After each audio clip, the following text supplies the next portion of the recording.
What do you got for us, Steve? Anthony Weiner can learn from Howard Stern. If only the congressman had paid attention to Howard, writes Rob Eshman at JewishJournal.com. Really? Howard rule number one, Eshman says, be honest. When you can't express your urges, Eshman writes, they can overtake you. To various degrees, Eshman concludes, each one of us is, as the theme song here goes, a tortured man. Mm-hmm. Meantime, another prominent online voice taking note of an aim at Ronnie, the limo driver. Hey, by the way, speaking of Anthony Weiner, you bring up a good point. I mean, the front page of the newspaper today when you wake up, I mean, this is better than any reality show. So Huma... Huma's home. Mrs. Weiner is home. Yeah, Huma's home. And they got a pic. You know, I felt bad for her in the sense that, like, what did she do wrong that she's now being hounded by the paparazzi? Right. But anyway, she pulls up in the car to her house, you know, to where her and Anthony Weiner live. And she's coming home from her job with Hillary Clinton. So yesterday, that means at some point in the night, she walked in and Anthony Weiner's sitting there. What the fuck? I'm thinking, I was obsessed with this morning. I'm thinking, okay, What Anthony. is the greeting? I think it's like I'm not like, oh, hi, honey. What's, you know, like, I can't do that. Here's dinner. Like, okay, come on, let's get on with our lives. I made you a nice dinner. I mean, I guess you kind of just sit in your room, and then you kind of meander out, and you walk out to greet her, and you don't go and kiss her or hug her. I mean, he's got to know that. So although maybe he's so arrogant, he does.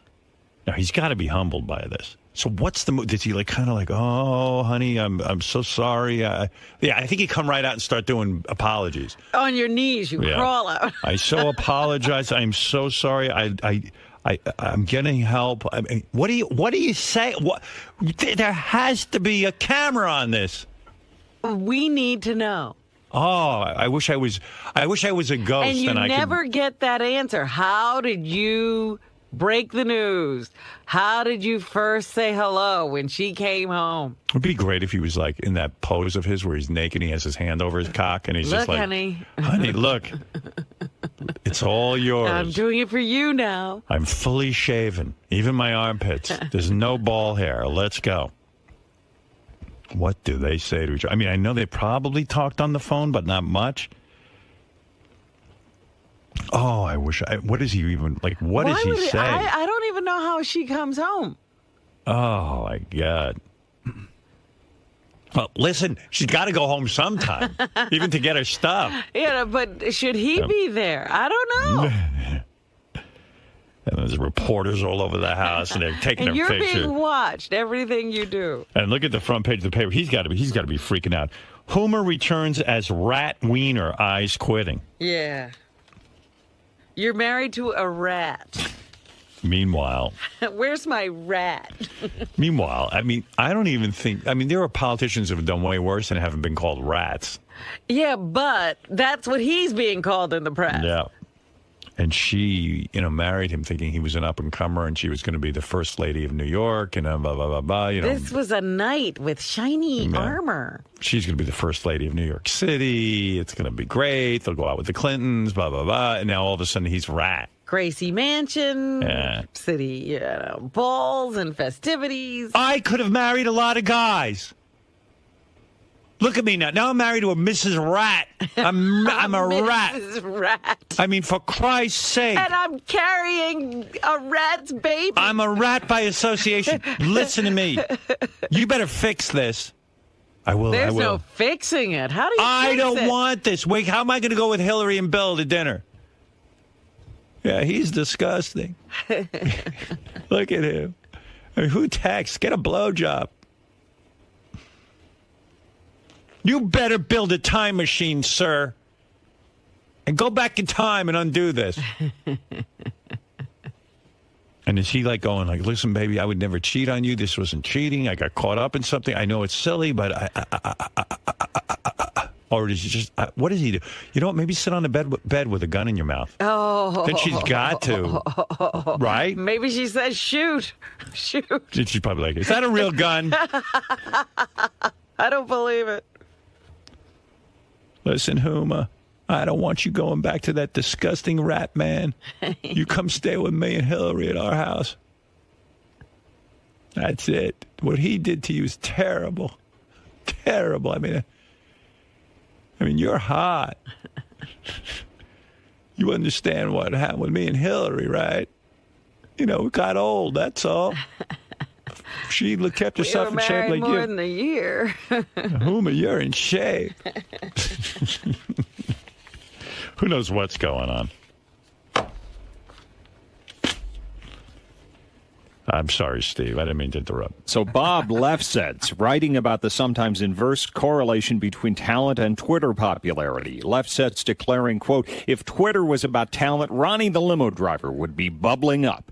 Ronnie responding in his inimitable style, quote, screw him and his article. If he wants to make it like I'm stupid, be my guest. Well, Ronnie is stupid because he doesn't understand. Lefsetz was actually... It sounded like a compliment. It was complimenting him. I read the article. He was talking about Lady Gaga. And what he was saying is that it's the music stupid.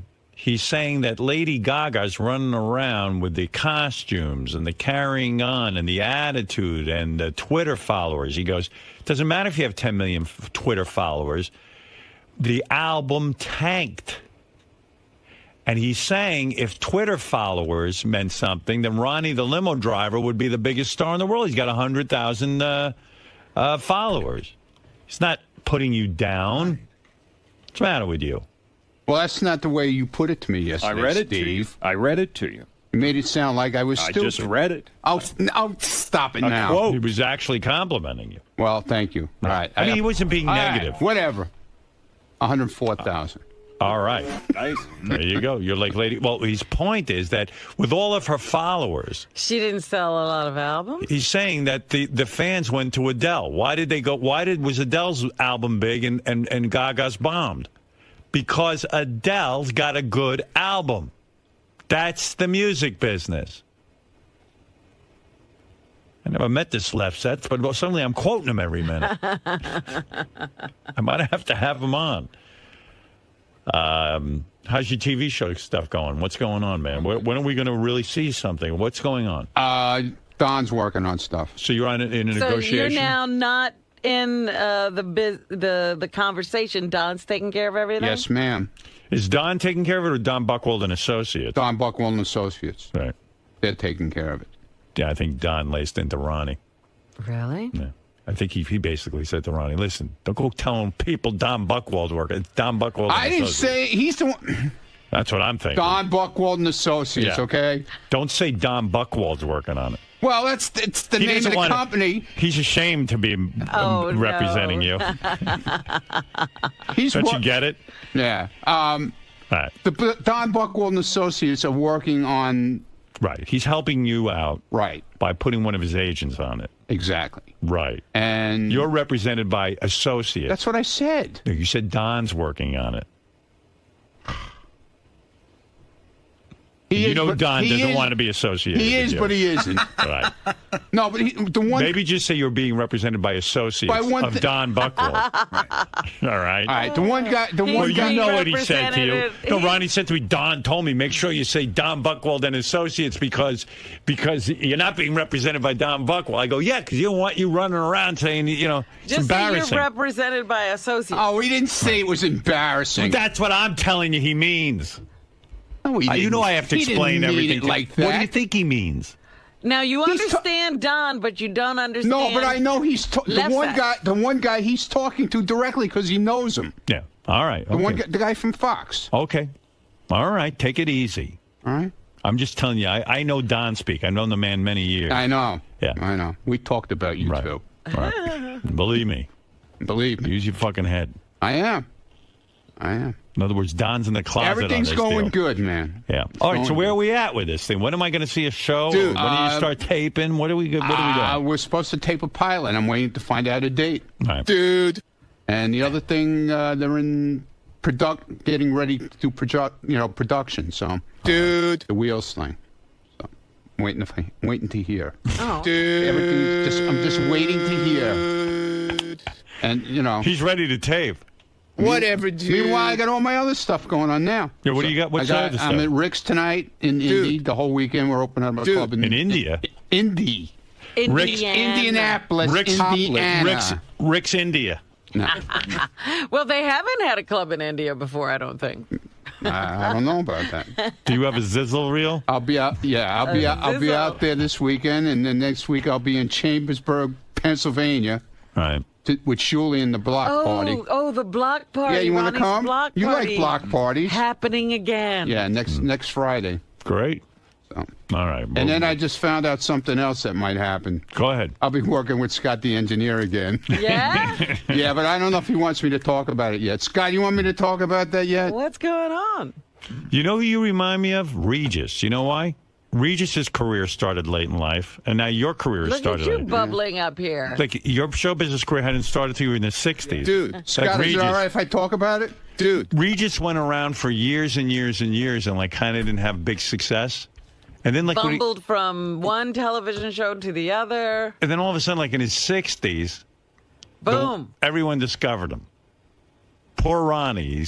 His whole Same life. Deal. He's been waiting. Now, all of a sudden, he's everyone's sweetheart. Well, it's all thanks He's to our you, man. Clara Peller. Yeah, I got to, Well, have to give props I to had the nothing boss. to do with it. I didn't say that. No, I said I had nothing to do with it. I'm saying it's your a lot talent. of Twitter stuff. A lot of stuff came through Twitter. I got to say. As long as Twitter lasts, it's okay with me.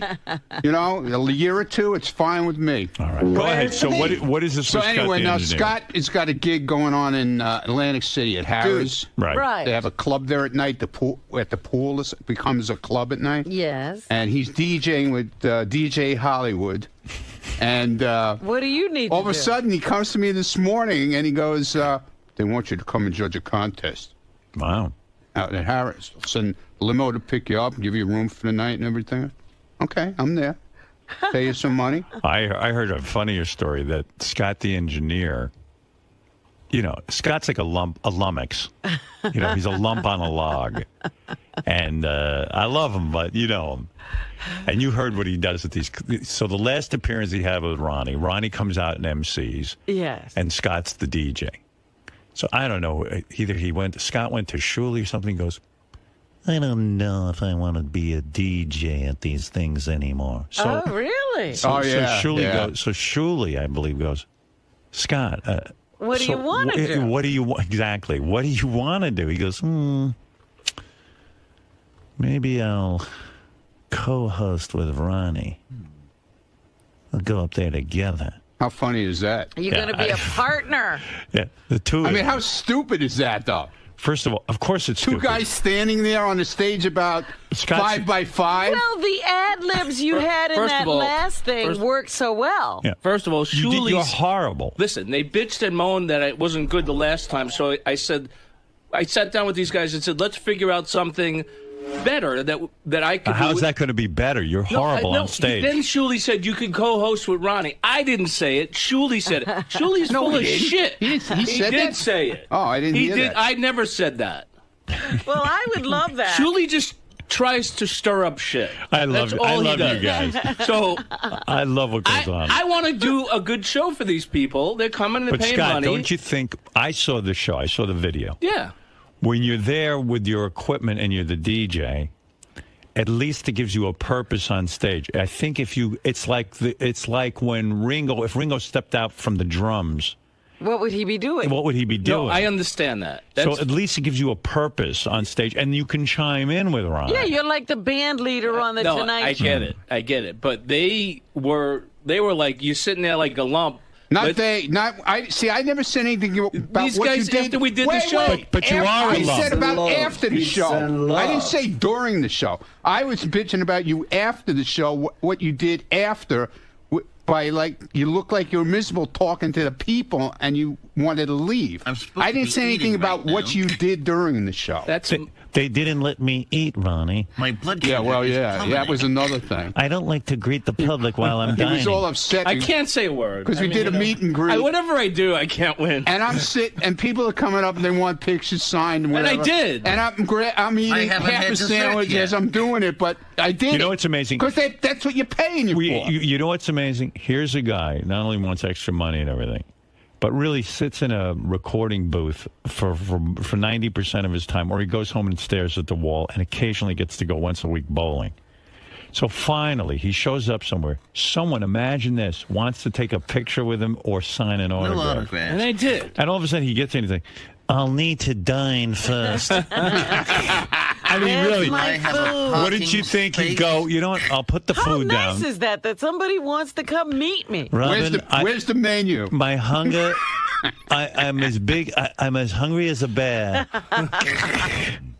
Yeah, so now I'm doing. Right, where's the menu? I'm doing Harris with him. What are we doing in Harris, by the way? Scott, they better feed you before you meet the public at Harris. Yeah, we're taking care of. Scott, I already set the menu. It's a miracle that someone would even want an autograph. Harris is great.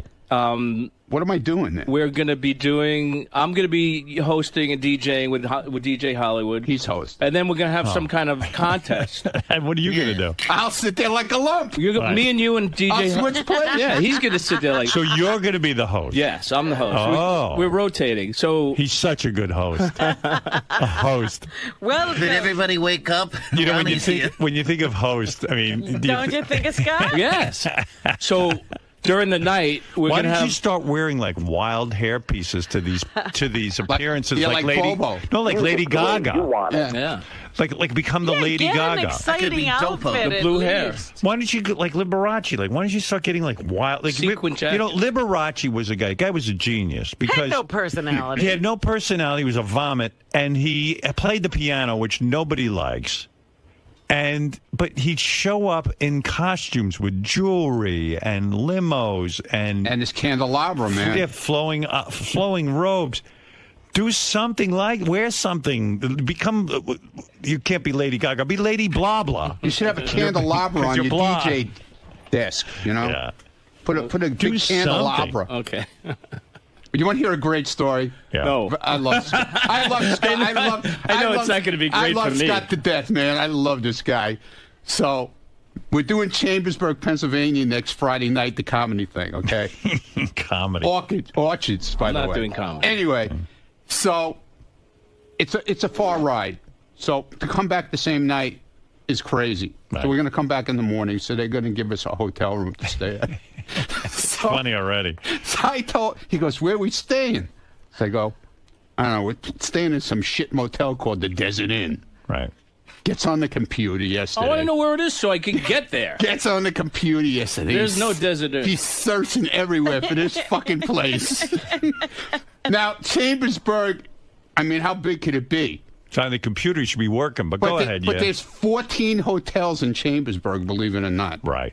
But there's no Desert Inn. Right. Because Desert Inn doesn't fucking exist. I made it up in my head. Right. You know? And he's searching, and he's going to Shuli. He goes, Shuli, where is this fucking place? He's such an asshole. You know that? You know, I just give him a nice gig and extra money, and he's got to fucking rip me an a-hole. Stop it. We're not doing anything at Harris. You're done. Why are you on the computer looking for Desert Inn when you're here? Come on. That's my problem. What do you mean, come on? I'm serious. He's got other gigs there. Yeah, I'm busy. You got to get you working, I man. am working. It was during the breakfast hour. Oh, I'm working. His breakfast hour. I'm working. All right. Plenty working. Let me look for Desert Inn here. I see nothing of that nature. He goes, I don't see it here. I go, dude, it's a shit motel. You think they're gonna have a website? Yeah, but the problem is you're giving him phony hotels, and he's got to work. I know. It was for like 5 minutes. That's all. I am working. Someone told me you made your intern look up Desert Inn too. I didn't make her. No. She was trying to help because you were freaking out. Oh, I didn't make her do it. She brought. If you didn't make her, then why did she do it? She has a computer. She just heard the conversation that I said I can't find one, and she decided to search for it. I didn't make her do it. And then she brought up a picture of the town also. It's fucking great. And he's looking for the Desert Inn. I only see bed and breakfast, Holiday Inn Express. There's 14 hotels in that little town, man. Where will I be staying? Demanded to be clean and the staff to be polite. please instruct the staff. I'll be arriving. And I want the breakfast to have a conglomerate of freshness. Hey, did you hear that Gange's not allowed to go with us to Rick's this weekend? Why? Why? Because they put a kibosh on him going. Who did? On Demand? I guess so. So Budget? who's going with you? Richie Wilson and Chris Costa. Who put the kibosh? I don't Goodstein? know. I don't know. Oh, God, Gange lives for that. Yeah, he was all upset. But he goes to me yesterday, he goes, well, if I really wanted to go, I could make it happen, but I'm not going to push the issue. So who told him no? I don't know. I have no idea. Boy, that's mysterious. Doug, what's going on with that? Doug's not in, and nobody seems to know why Gange can't go. Huh? Who forbids that? I mean, I'm thrilled. I mean, I don't think Gange should go. So, Greg here is telling me that it was self-imposed by Gange. Really? Why? Because you gave him such a hard time, you're probably ashamed to go. Yeah, you know what? You know why Gange pisses me off? Because he's creepy. Like, everything that has to do with a chick, he's in on. For a while, he had to pre-interview the Miss Howard TVs. And I said, Gange, it's not necessary. Will's going to pre-interview him. And he goes, well, no, I'll handle it myself. Well, you killed that for him, too. Yeah, I know. You're but ruining all his fun. But I said, well, why do two guys need to why do I have to have two guys doing that? And why is the only guest that we have? I've had, Tatum O'Neal was here yesterday. One guy interviewed her. How come two guys didn't? You know what I mean? It was like insane what was going on here. And then Doug had to shoot her pictures personally. Right. Look, what was that about? So I said to these guys, listen, come clean. Is this something you want to do because you're horny? Oh, no. I'm way too busy. I don't even want to be pre-interviewing them. And Doug's like, no. I just thought I'd help out with some very attractive pictures. I go, but Jason takes the pictures. I already got someone doing that. I don't need double coverage on this stuff. Don't you? I thought you guys are so busy. We have so little budget. If you're too busy to do everything else, then how can you be busy with this? Yeah. Why is this taking up so much time and so many other people who work there? It's like when I say to Scott, how can you not be doing this? You're looking up the Desert Inn. I mean, really? I multitask. Okay, that's all right. I multitask. There is work going on. So, and Gange was just like being like, I didn't even realize these very hot girls were even girls.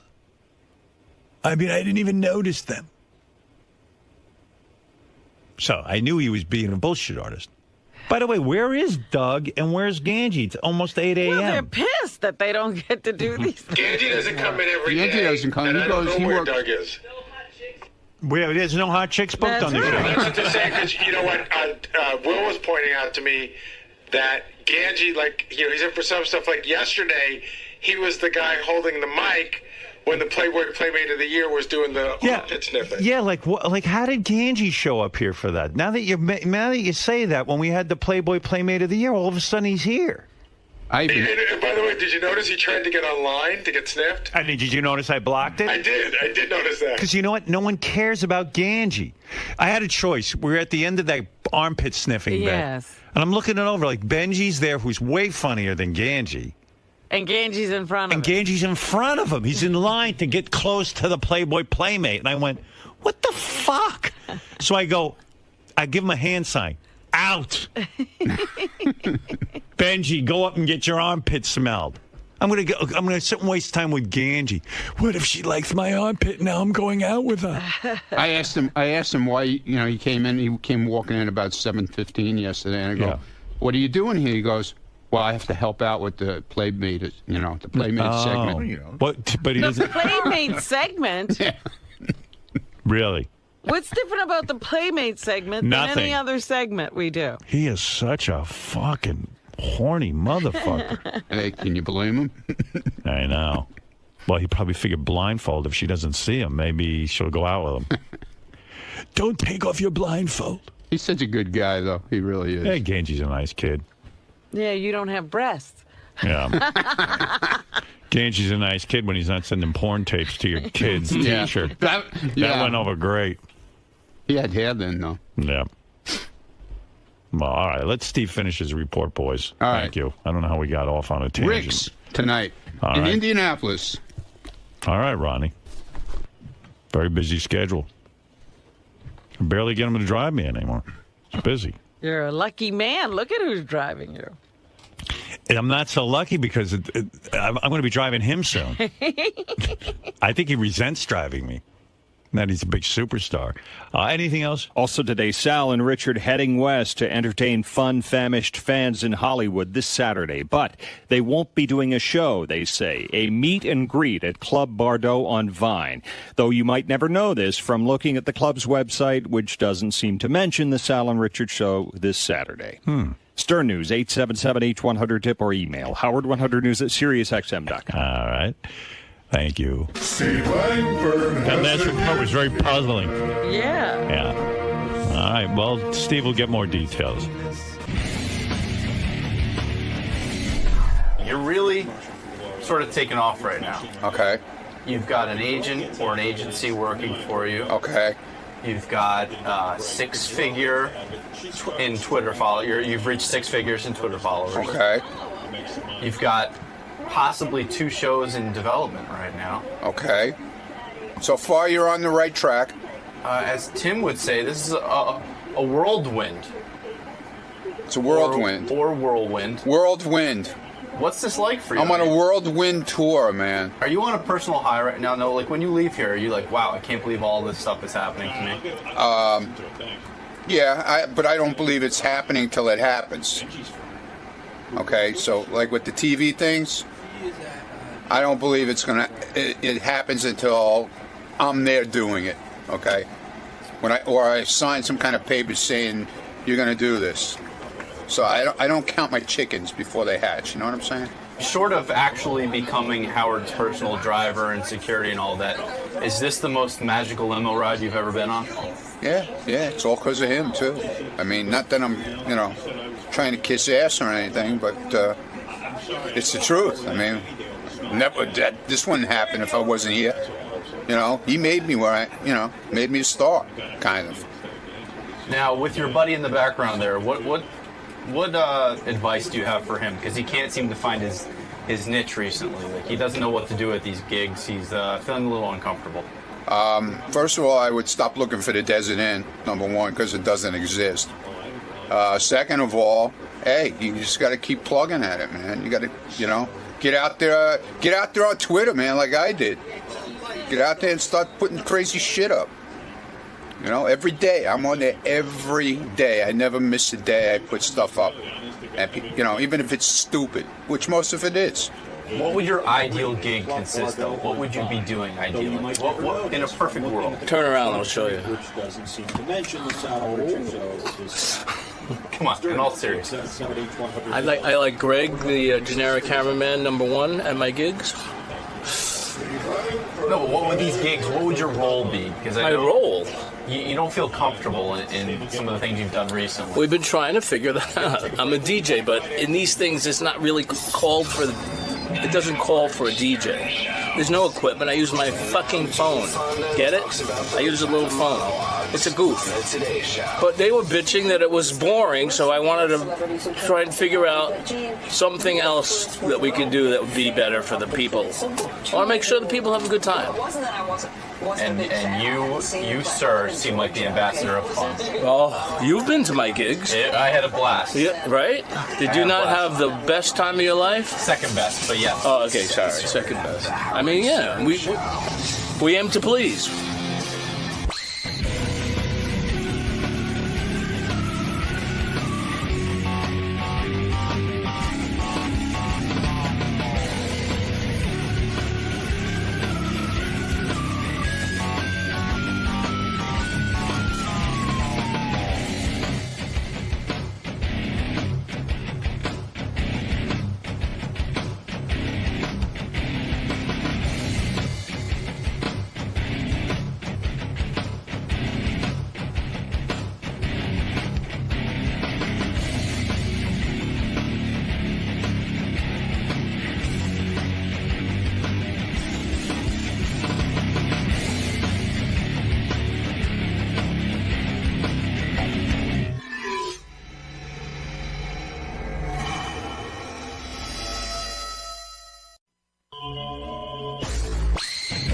Richard and Sal did a gig over the weekend, which is they went to like a private party where they were. It was just Q&A. Richard and Sal bash. They stand on stage and people ask questions. So, what page? JDP. Which one? All right, so we put it under John. No, we put it under John Wall pitch because I didn't want them to see it. It's the second one down in the first column. John Wall pitch.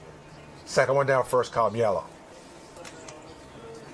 Right. So let me just tell you because there's a lot to hear.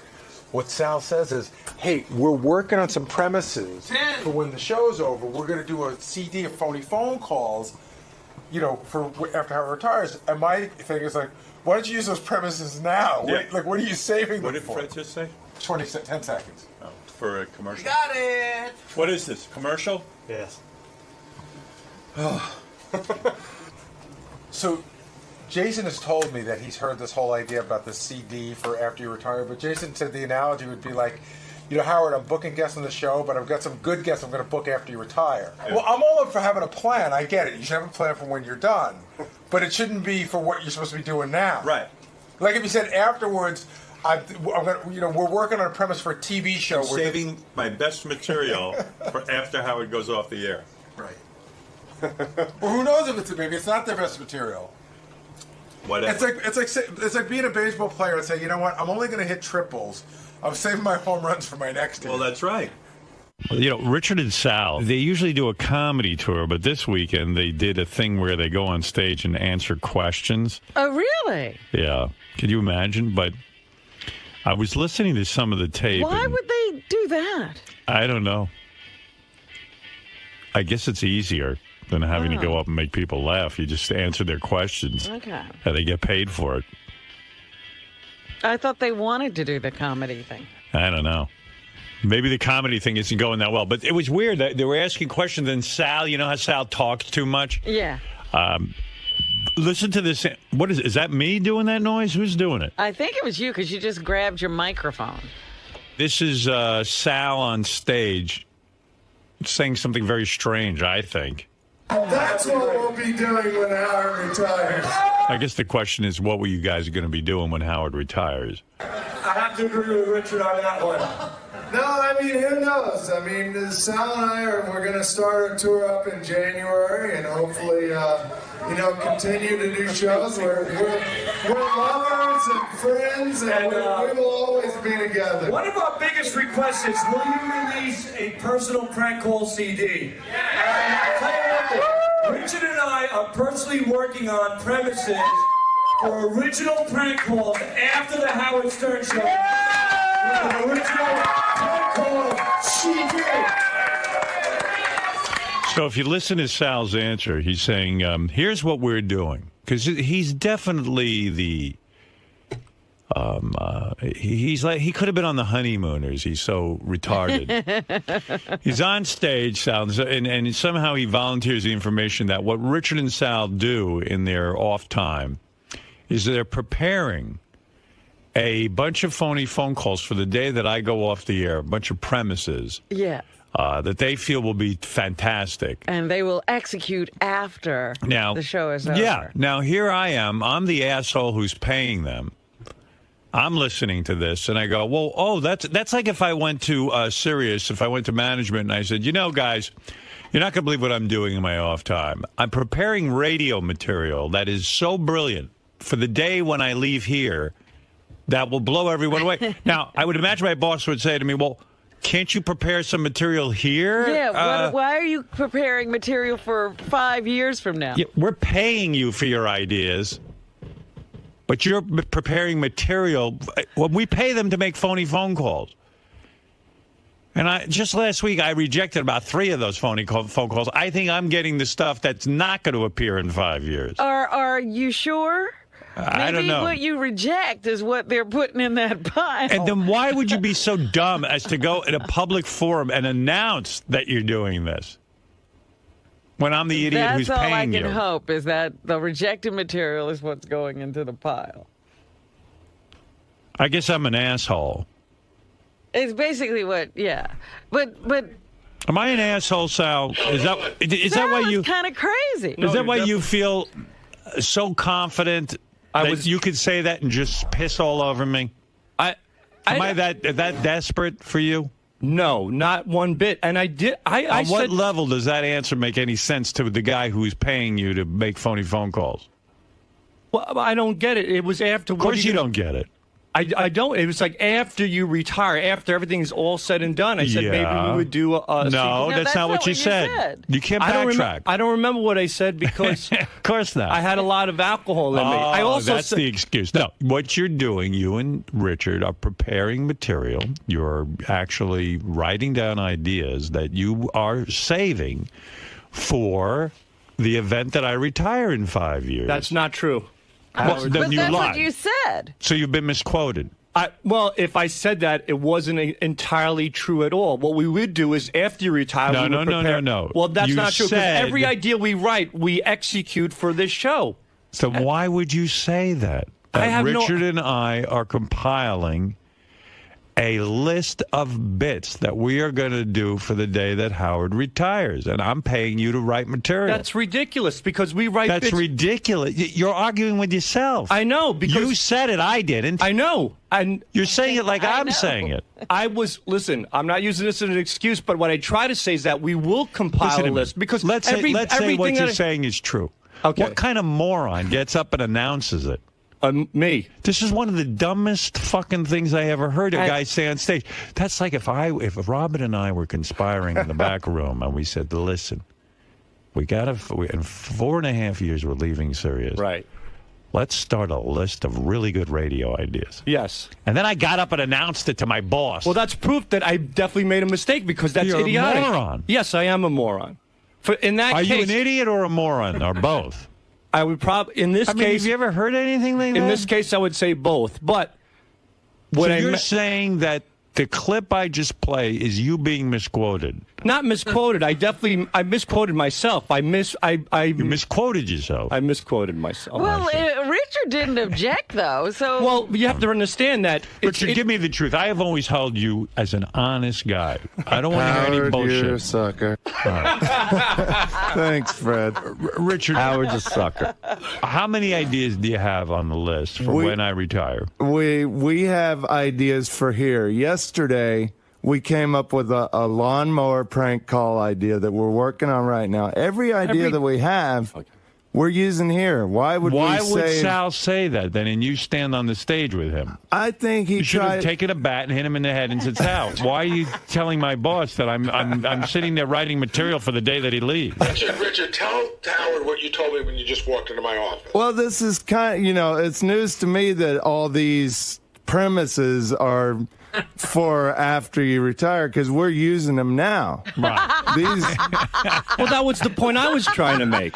That was the point you were trying to make. Well, the present premises are for now, but the premises after you retire are for later. What? So there are premises. Premises will be written after you retire. That's what I would try to say, that once you retire, we're going to compile a list of premises and put together possibly. That's not what you said. I know. Well, that's where I fucked up. But because every day we sit down. He's dopey, isn't he? You were letting the audience in on something, Sal. Yes, of course I was. That I'm an asshole. When you're alone with Sal, does he ever try to be intelligent? Does he? Do you ever sit there and go, "Wow, Sal's really deep"? But you know he's a moron, right? Well, I'm a moron too, so that's why we get along great. You're not a moron. You have a very high IQ. I had you tested. You're posing as a moron. You're hanging around with a guy who's at least 20 points below you IQ-wise. I mean, 15. My God. Oh, sorry. Well, we never get too deep when we're together, Right. I have deep conversations with my fiance. Right, with other people. With Sal, I have fun. That's why I love the guy. In other words, he's the court jester. He's an idiot. He's not an idiot. I wouldn't go there. I mean, I listen to these tapes and what he says. I mean, it's wild. But it's funny when he misspeaks. I love it. Yeah, you love it. Okay. Well, he threw you under the bus. He says you're busy conspiring with him. You're part of it. I didn't mean it that way, and you know it, Howard. That would be idiotic. What do you mean I know it? I don't know that. Because what shithead in their right mind would be putting stuff together for 4.5 fucking... No, that's ridiculous. Everything that I do, I dedicate to the show. We write every day. And what an announcement. Hey guys, what are you going to do in 5 years when Howard leaves? We're compiling a list just now of secret list of ideas that we're going to put out when the Howard Stern show goes off. Nobody buys CDs anymore anyway. Yeah, that's so why the big would plan. we spend that time on it? You know how rich people get from releasing comedy CDs. Exactly. Yeah. Sal's big plan is fantastic. Way to go. So a lunatic. I'm so stupid. You are. You're dopey. I mean, I listen, and we listen to this stuff. Of course. We have two lists, ladies and gentlemen. The good shit, that'll be in 5 years, and the shit we give Howard.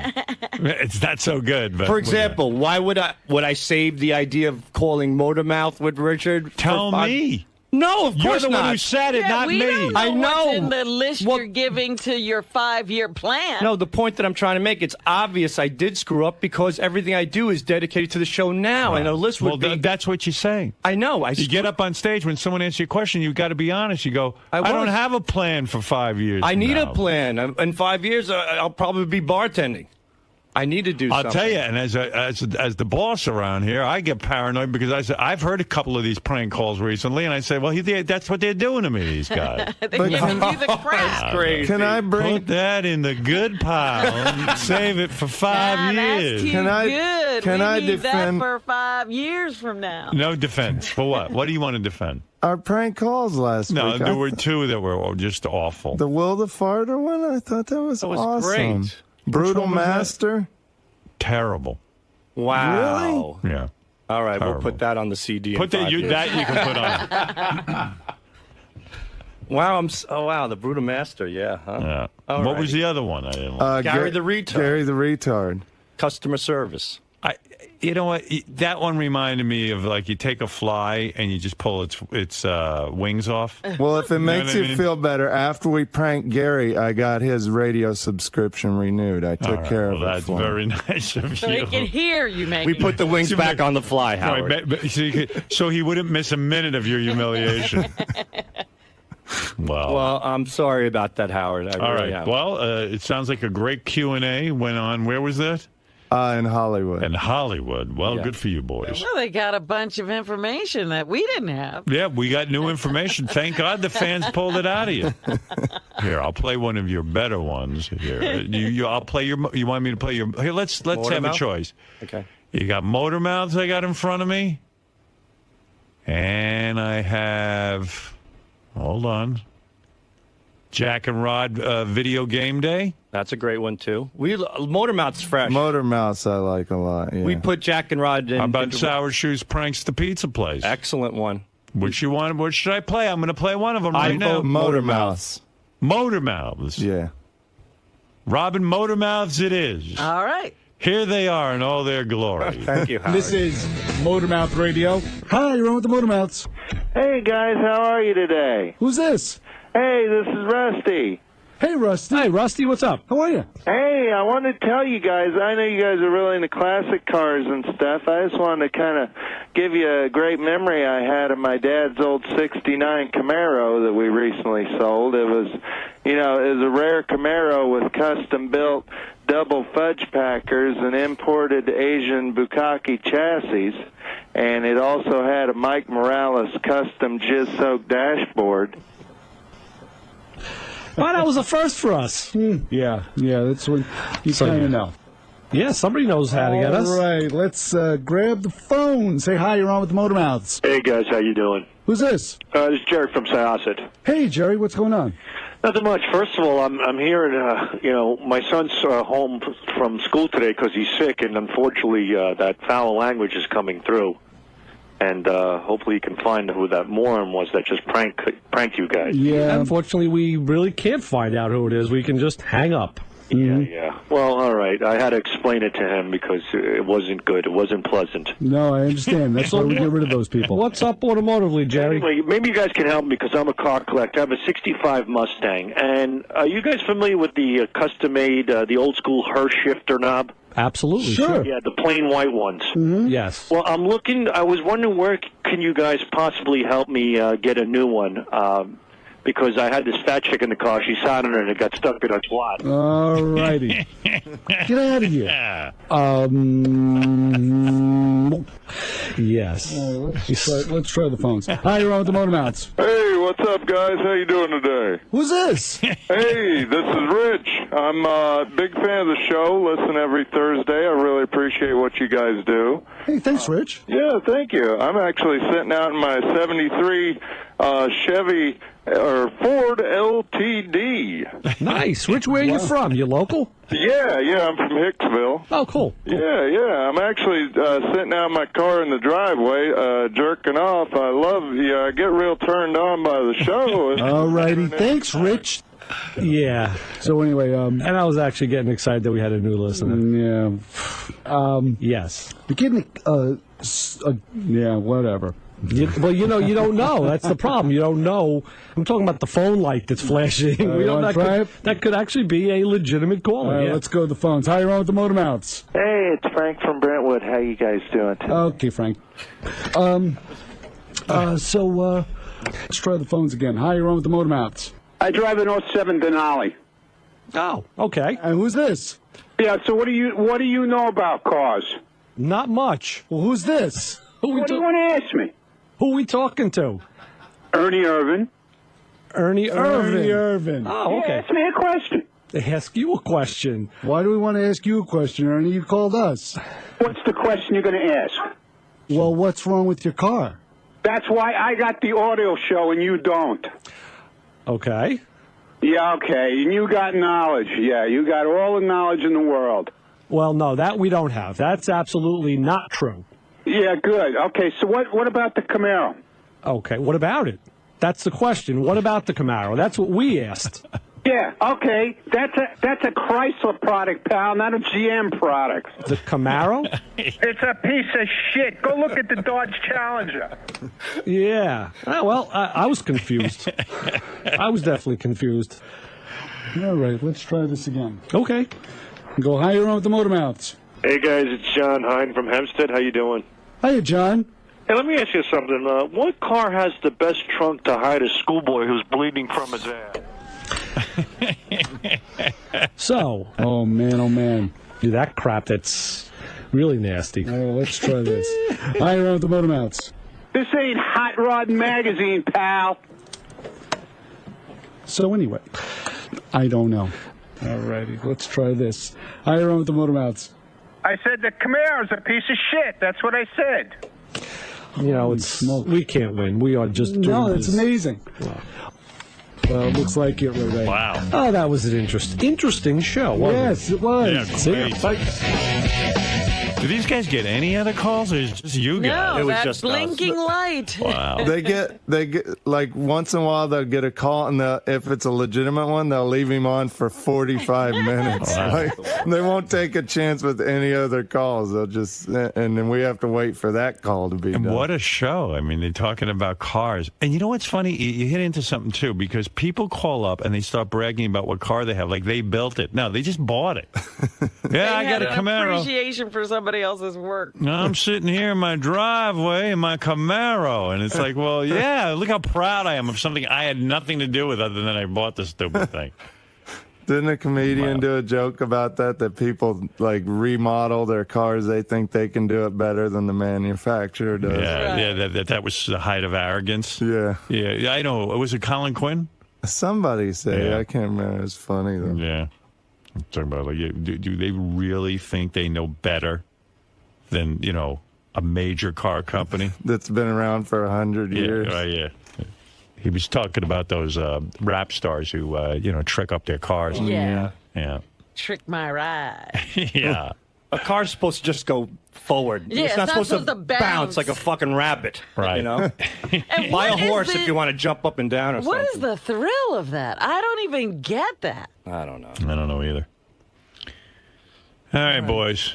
All right. We're back to the drawing board. Yes. We got some good premises coming up. Good. Let them flow, man. Don't save them. Don't save them, man. We're not. We won't. All right, later. Howard's a sucker. Howard, you're a sucker. Thank you, Richard. I know.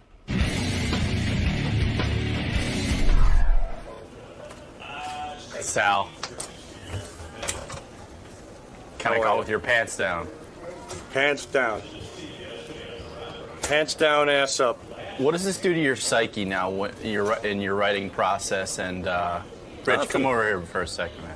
Driving 07 Denali. That's right. Richard, I was just asking your sweetie here how, when Howard catches you with your pants down or in a weird situation like this, how will this affect your writing? Up. Do you feel as if now you have something to prove, that everything now is going to be called into question, that there's possibly this other list of... We're proud of every call we did. We could never have a list because we love everything we do. Not Howard doesn't love everything we do, but there would never... I wouldn't know how to judge... When you do these calls for this long, how do you judge which one's going to be good or which one's going to be bad? We're proud of everything we do, so we just throw everything here on the show, and some of it Howard likes, some of it he doesn't. So there is no future bin. There's no, for 2016, there's no... No, the only bin we have is if Howard turns down a call, maybe sometimes we'll try it again with a different call and a different person. Like maybe the Will the Farter one we'll try with somebody else, but that's pretty much the only bin we have. You guys know that when Howard gets something stuck in his head, he has a hard time letting go of it. Yes. Are you afraid that this is going to keep coming up and getting rehashed and that he's lost some trust in you, so? I don't think so. I mean, it's quite apparent. I definitely screwed up my words, and I think Howard believes it. I wouldn't go out there in public and say that I'm working on something and compiling a list now for 5 years later. I meant to say that in 5 years we're going to compile a list and put together a new prank call CD, possibly. So I hope that he believes that, because if I'm compiling a list now, then I won't have a job for much longer, because my list will be for 5 years from now and I'll have no content. So you were misquoted? I guess so. Did I misquote myself? How would you say that? I wasn't misquoted. I mean, it came out of my mouth, but I didn't put it together properly. Another Sal Governelli fuck up. He didn't speak properly on how to present it properly. Exactly. I didn't put my words in the right order and explain myself. Gary. Yes. When you heard that clip from Richard and Sal's show out west, did you know it was gold right away? Did you know Howard was going to have a huge problem with it? I listened to it, and I thought there was something to it. I wasn't positive. I played it for Jason. Jason's like, you have to play it. And then Jason just even sent me a note today saying, I can't believe you didn't know that this was gold right away. Because it was sort of, my bigger issue was it was sort of hard to hear. But the content, sure. I'm the one, I brought it to Howard and I said, well, that's like me saying, I've got really great guests lined up for the show I produced after yours. Exactly, and then it was followed by classic, what you like to call as Sal's stockbroker speak. He goes into that mode. Yeah, he was just complete double speak, and he goes, I have premises for now and premises for later. He goes, I'm not holding anything back. I've got premises for now and premises for after you retire. He's fucking great. Which is exactly what holding back is. He also said he was misquoted. By himself. That's what he said. He goes, I was misquoted by himself.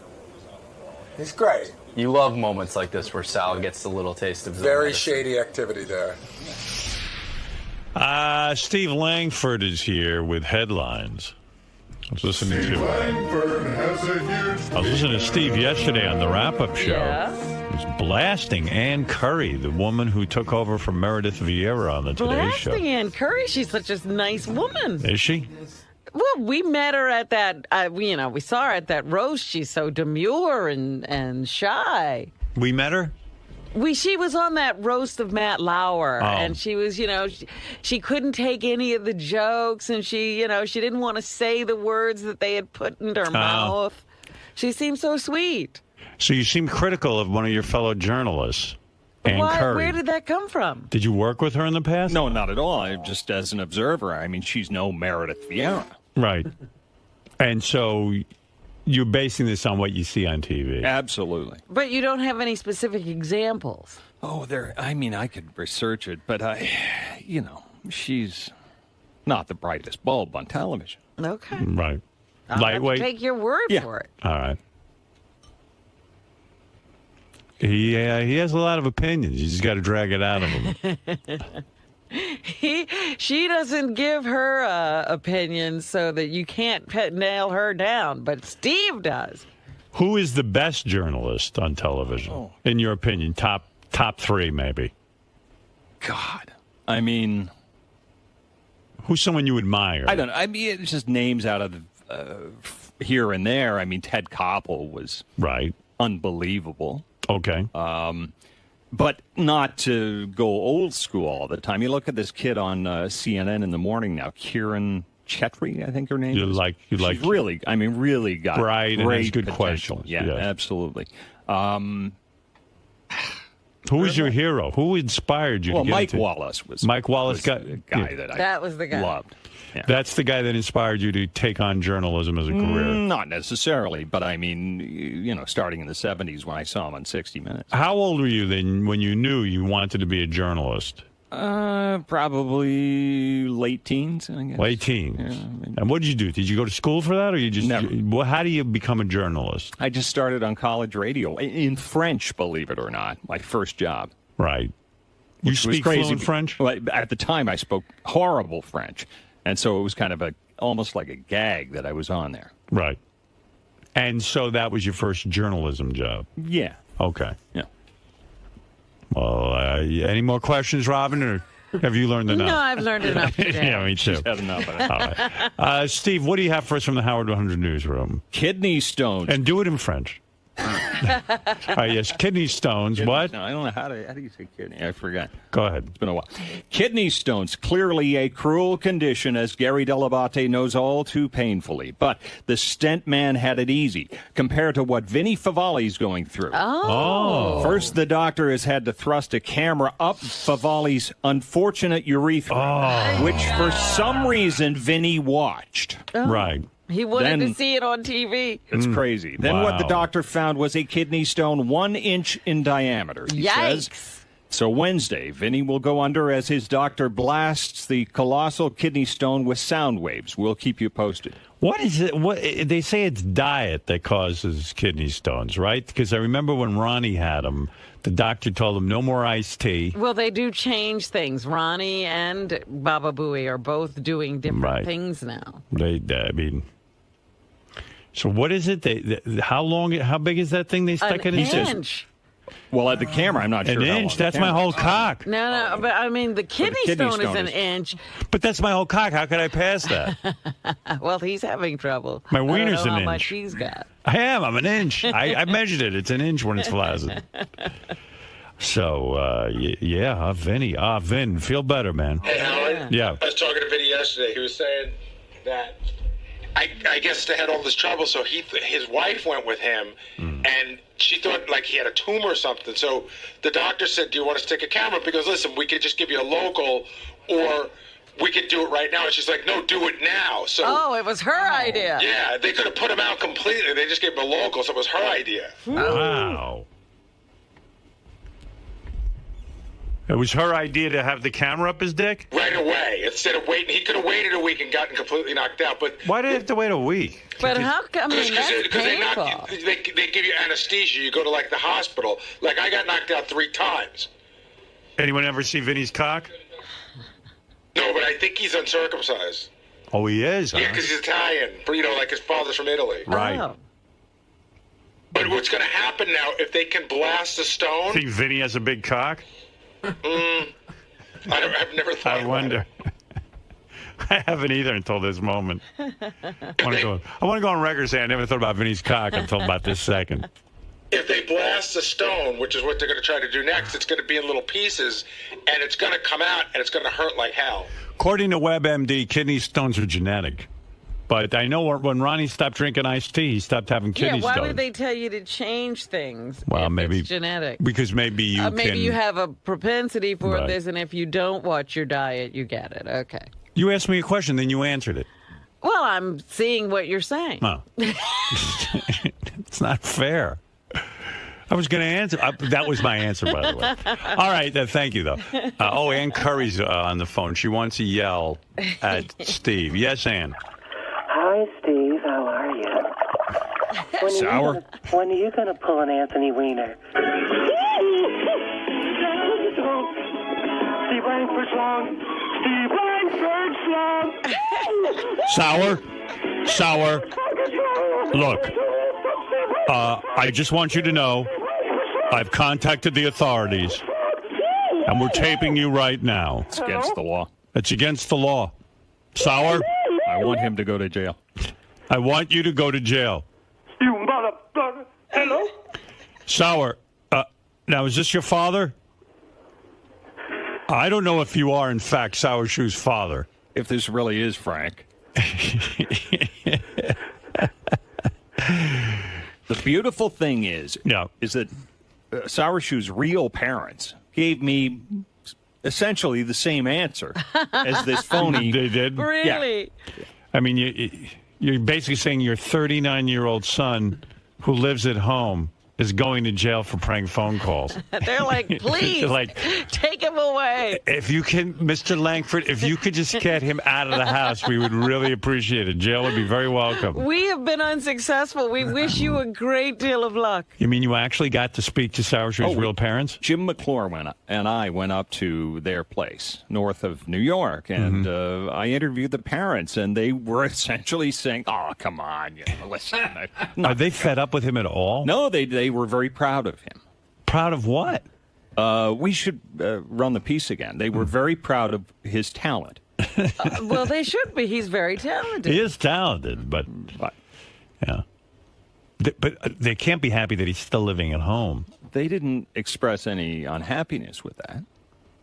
When you interviewed them, did you hear him from his room, or does he come down, or? No, I went to his room. We did the whole thing. And was he in the room when you interviewed the parents? Yes. They're probably afraid of him. Because they can't be happy about that. No parent's happy with their kid living at home at 39. What's his room like? Is it cool? It was like something out of 1973. What do you mean?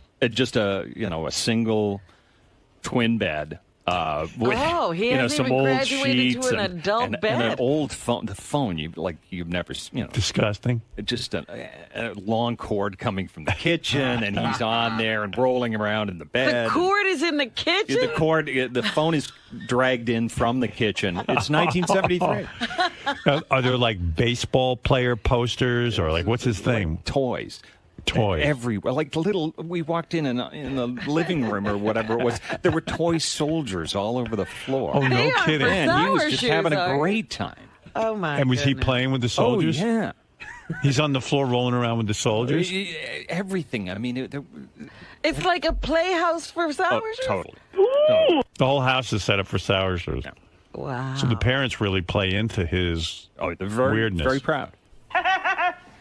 Well, there was a time when you looked at your children and said, I never want you to leave. Yeah. And then one day you want them to leave. When they start playing with toy soldiers on the ground. No shit. And in his room, are there like musical posters? And I don't remember what was on the wall, but it was depressing. Good Lord. Yeah. Depressing. Yeah, I mean, come on. He's got the little bed with old sheets and a blanket. And... Does it look like he's getting ready for camp? And toys. And it's like he's going nowhere. Toy soldiers is pretty immature. I could see maybe a video game, but toy soldiers. The little plastic green guys? Yeah, a bunch of them on the floor. Wow. And you're talking to his parents and he's on the floor moving them around and going...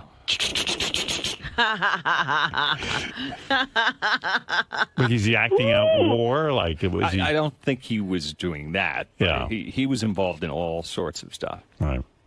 Wow. Thanks, Steve. Vinny, sorry to hear about the kidney stones. Oh, it's been brutal, man. And, I shouldn't have waited this long because I'm doing it the way I'm doing it, they're going to blast it, but that doesn't mean it comes out. Then it just makes it able to pass through the urine. So for a week or God knows how long, I'll be passing stones. Ooh. That's just saying it's not a Q&A. It's just a meet and greet for Richard in his house. Oh, okay. All right, Vin. Well, I wish you the best with that. I know how painful it can Thanks. I appreciate it. be. All right, brother. Okay, Do you have a big, thick cock? Actually, when he put the camera in there was nothing there. It had gone down to nothing. But normally, yes. Were you embarrassed that there was nothing there? Well, yeah, my wife is sitting right there. It happened so quickly because we thought it was a tumor. I don't know what it was, man. I was so sick for like 6 months. I was throwing up, and they did some X-rays, and they saw something there, and it's like, oh, God, what is that? Hopefully it's a stone, and we don't know. And the doctor said, we could put you completely under and do this procedure where we stick a camera in. Yeah, of course you do that. Hose. I thought it was I don't know what it was, but it had a little camera at the head of it, or we could do it right here with just a quick shot. And my wife was like, before I could even say anything, she said, yes, do it now. And Does it hurt when they put the camera in your dick? It did, because what happened is they put it in. It hurt while it was going in, and then it kept on pressing on the bladder. Oh, my God. God. It was like, I have to pee. No, I don't. I have to pee. My God. And I get to watch the whole thing. My God. Why wouldn't you be unconscious for that? Yeah, Vinny, were you embarrassed to say, no, I don't want it right now because your wife said yes? It happened so quickly. My wife was like, no, I want it. She was tearing up. She was crying. She thought Your wife said yes because she doesn't have a penis. She's got a vagina. Chicks are always getting shit shoved up their vaginas at the doctor. Guys aren't used to getting shit in their dick. What's wrong with your wife? I didn't even think there was an option. Wow. Seriously, I mean, the thing was pretty thick that went in. Oh, vey. I know. But then I felt, if that ever happens to me, it's over. It's over. But then we got the good news that it was a stone. So, I guess it was worth great it. news. Yeah, good news. You get to pass stones. An inch. Like what happens now is it can't pass, so it just sits at least a certain way. So I have good days and bad days. Like you don't know when it's going to show up. Do you go to work or you just staying No, home? I go to work. But what happens is a couple of times I've had to throw up. It makes you nauseous. And I throw up in my briefcase, like on the bus. Really? I got to the Where did you throw up when you were at Letterman's studio? I would a couple of times in the control room. I'd rush out. And they just thought I was going to the bathroom, but I was going to throw up. Couple of times. I mean, I should tell people, Vinny is the executive vice president, late night East Coast. Of the Letterman show. I mean, basically, that's what late night is.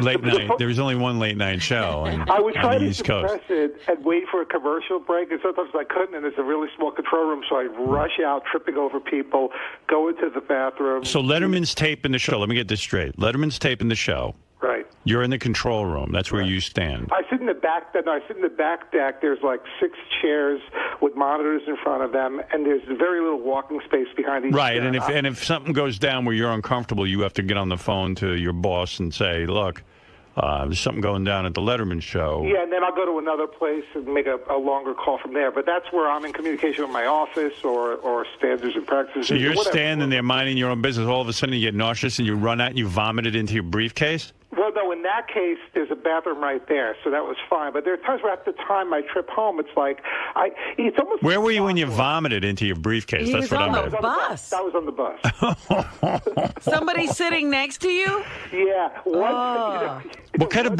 What kind of briefcase do you have? Yeah, that's a vomit bag. A Calvin Klein soft leather. Oh, Calvin Klein soft leather. That must have run you a couple $100. Yeah, I know. That was a favorite one. But then what happened was... What'd you do? Do you throw it out? Yeah. And then what happened was my wife would start packing like a baggie with me. I said I need a bigger one, So I would shove it in the bag. So this way, in case something happens, I would do it into the bag. But, so when you were on the bus and you vomited into your leather briefcase, I do it very discreetly. But with the person sitting next to you, do they get up and move away? No, they really couldn't tell. What you do is, you do that body language where you're kind of huddled over, against the window like rats. Yeah, when you see somebody huddling over, you don't think it. The other day, thank God, I was feeling nauseous, and a good friend of mine was on the bus, so he was sitting next to me, and I said, look, I got to tell you this. I got this going on. I might cuddle up to you, because you get doubled over in pain. Are you at least losing weight from it? Oh, my God, yeah. I've lost about 50 pounds. How much?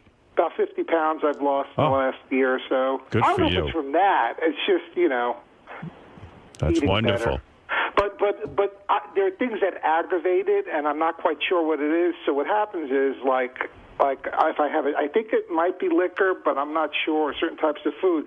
So I have to be careful. And you get the feeling, and you know what's coming up. So it doesn't like I have to throw up now. You can almost time it. It's about like 15 minutes away. Wow. And then you just figure to be in the right place. So glad I don't have to deal with that. All right, Vinny, sorry you're going through that. Hey, I appreciate the thoughts, guys. I'll see you tomorrow. So, thanks. Yeah, good luck. Vinnie 𝗵𝗵𝗍, who vomited on the bus into his briefcase. It continues to. I mean, the thing is still there, so he's still getting his bouts of nausea.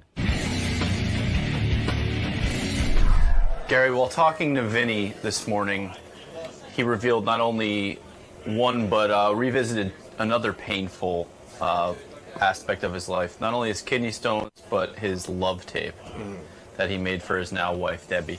You've experienced both. Yes. Which do you feel more empathy for? The kidney stone. First of all, my love tape was 11 minutes. Vinny's was 9 hours. I'd gone out with my girlfriend for 4 years. He hadn't even met his wife yet. Although he did marry her, so that probably trumps me. They're both pretty fucking sad. What does a kidney stone truly feel like for those who haven't experienced it? Well, you gotta understand something. When I had mine, it was what they called a silent blockage. So I never felt any pain. But the pain I felt was when they put the stent in and all that other stuff. So I got knocked out once, they tried to blast it, nothing happened. I got knocked out a second time, they tried to blast it, nothing happened. I got knocked out a third time, and they went in and rooted around and put a stent in. When I woke up from that, that's the first time I felt any discomfort. And then I had the stent in for like 4 or 5 days. It was supposed to be in for 10 days. I begged them to take it out. It was so fucking painful. So I went there, and I took it out. That in and of itself was weird because I had to go in the little hole in your dick and pull a string out that had the stent. It was all disgustingly gross. But the worst part of the whole thing was, after they took the stent out is when I passed a stone. Not a big one. And it went by pretty quick, but it was at night for about 2 hours. I was in horrible, horrible pain. Really bad pain. And then I peed and it must have come out, and then I went to sleep and I was fine. Hey-oh!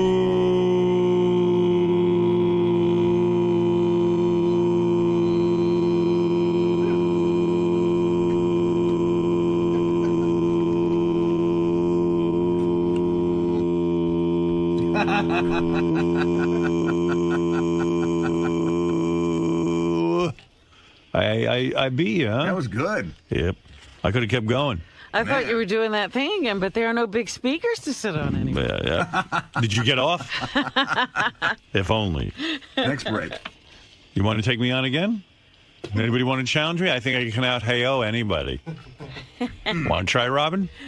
Okay, let's go. He's good. 3, 2, 1. Hey-oh!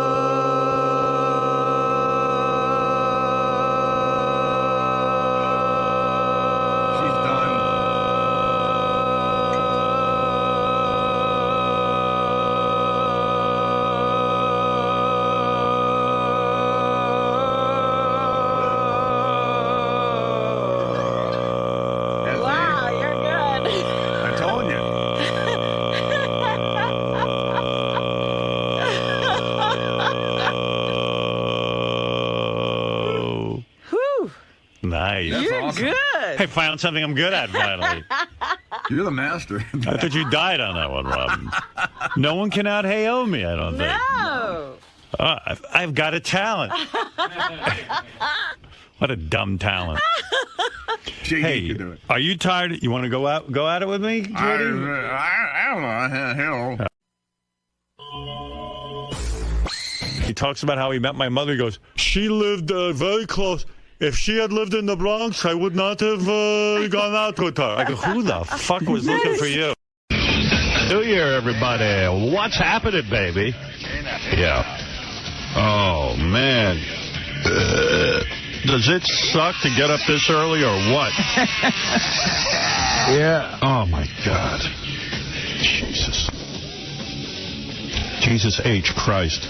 I didn't sleep a wink last night. I slept till 2 in the afternoon yesterday, and I was just up all night. Oh, no. Yeah. Oh, yeah? Yeah, I'm in that mode. So you're ruined.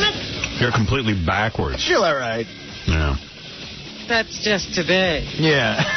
How was your trip to Hawaii, Robin? It was fantastic. Really? Where do you stay when you go to Hawaii? I spent about a week on Maui at the Four Seasons, and then was at the Mandarin Oriental. Mandarin Oriental. Oriental? Honolulu. Isn't Oriental a bad word now? It's like saying the N-word? No, that's if you're referring to people. Apparently, a hotel can be Mandarin Oriental. They're saying Oriental is like saying the N-word for black people. Yes. Oriental is a rug, from what I understand. I mean, would it be all right to say, the N-word hotel? Or Mandarin Gook? Right. I stayed at the Mandarin Gook. I just think you should not go there anymore. Okay. Actually, I was at the one in New York this past week. Gorgeous. The Mandarin Gook, New York? Yeah, the Mandarin Gook, New York. I mean, would you ever see a hotel called the 𝗻𝗁𝗶𝗃 Hotel? No. I don't like it. I don't like it. I'm not going there anymore. The Holiday Guinea. Mandarin Oriental. The Holiday Guinea. The Holiday Guinea. Good morning, everybody. We're back from vacation. And I know. How was your vacation? Mine was good. I had a good time. Everyone thought there was something wrong with my vacation, who knows me, because I came back early. I went to an island off Antigua. Yeah. And, Beth and I were there for a couple of days. We were supposed to stay all through New Year's. And we were there a couple of days. We looked at each other and we went, we want to get home. But, we were having a good time. We just wanted to come home. It was enough. It was getting like Groundhog Day. Every day in paradise. Hot weather, good food, all that stuff. Reading a book. I read some books. Right. And, yeah, that's what L.A. gets to be like. It's the same day every day. Yeah. Weather-wise. And there was also, a lot of mosquitoes. And oh, really? And we were getting bitten up. And you're just like, you know what? Let's go home because... one of my girls was home from college. Uh-huh. When I say girls, I mean my daughters, not one of my girls. Not a girlfriend. not like one of my harem. And, I figured, I just feel like getting home and taking care of some business. So we came home about 2 days early, 2 or 3 days early. Uh-huh. So everybody figured we had a bad time. And I was, explaining that it wasn't a bad time. It was a very good time. I'd even go back to this place. But it's enough. I had enough. And, I don't know. It was good. I'm thinking about what I should tell you about my vacation. I had a couple interesting things happen. Yeah? Yeah. I mean, yeah. That's nothing mind-blowing, but okay. It was this weird thing I was going to talk to you about that. So I'm at this beautiful resort, hanging out. Like I said, basically getting blasted every night, drinking a bottle of wine. Right, you drink a lot on vacation, don't you? Yeah, and I decided I was just going to, lay around. And I don't lay in the sun anymore. I don't want to, lay in the sun since they all talk about, white people and their skin cancers. Right. Which is vile. Everybody's getting pieces of themselves hacked off. Yeah, I don't want a big chunk of me dug out of my face. So I don't really lay in the sun, Although Beth does, in a bikini. And I just keep my eye on every guy on the island. I'm like... You're standing guard over her. I'm like, who's staring at my girlfriend? Yeah. The answer is everyone. And then I go, you know what? Who cares? Right, of course they're going to stare. But there was this little French guy sitting next to me on the beach. He was hairy as hell, too. I didn't know French guys were that hairy. This guy looked like a little fire hydrant full of hair. Did he wear one of those little low-slung bathing suits? Yeah, like those banana hammock kind of bathing suits. And smoking a cigarette, out of the corner of his mouth. I saw him, trying to pretend that he was reading a book and looking at her. Yeah. Meanwhile, that's my move. Yeah, but that's my move. What you do. That's what I do. That's what you recognize. But I get angry when someone else does it to me. Well, not to me, my girlfriend. And then you try to do, the New York Times crossword puzzle in pen to look smart. You're looking over eh. because we know what pervs we are, but we know what the other guys are pervs, so I'm waiting to see if they're pervs. They're all pervs. You know, and I realize, you know, it's because I'm perved. Well, you know the pervy moves because you do them. Yeah. Not the stereotype, but I guarantee the hairy French guy's a perv. Well, it was weird. Like, he's there with his kids. Yeah, right. And he's little and fat, and the kids are little and fat, the wife is little and fat. I go, he's going to be checking out my girlfriend. And then I get all worked up. I'm like, oh, this is disgusting. Meanwhile, the two hot chicks walk by on the beach. I do this move where I put my sunglasses on because I can't see without my glasses. And then I pretend I'm reading my book. And I look over the chick's ass and they breasts, can't see your eyes moving. everything. They think you're looking at the book. Yeah. So I'm waiting to see what other guys are doing. Great ass!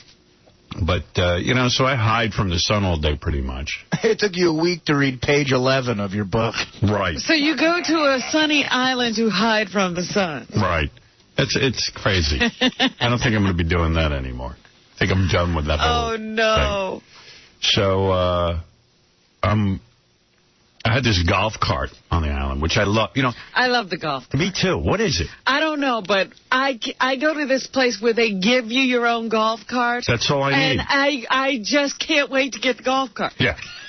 I'm like a kook for that golf cart. Then I got to figure out where to go. Yeah, there's nowhere to go.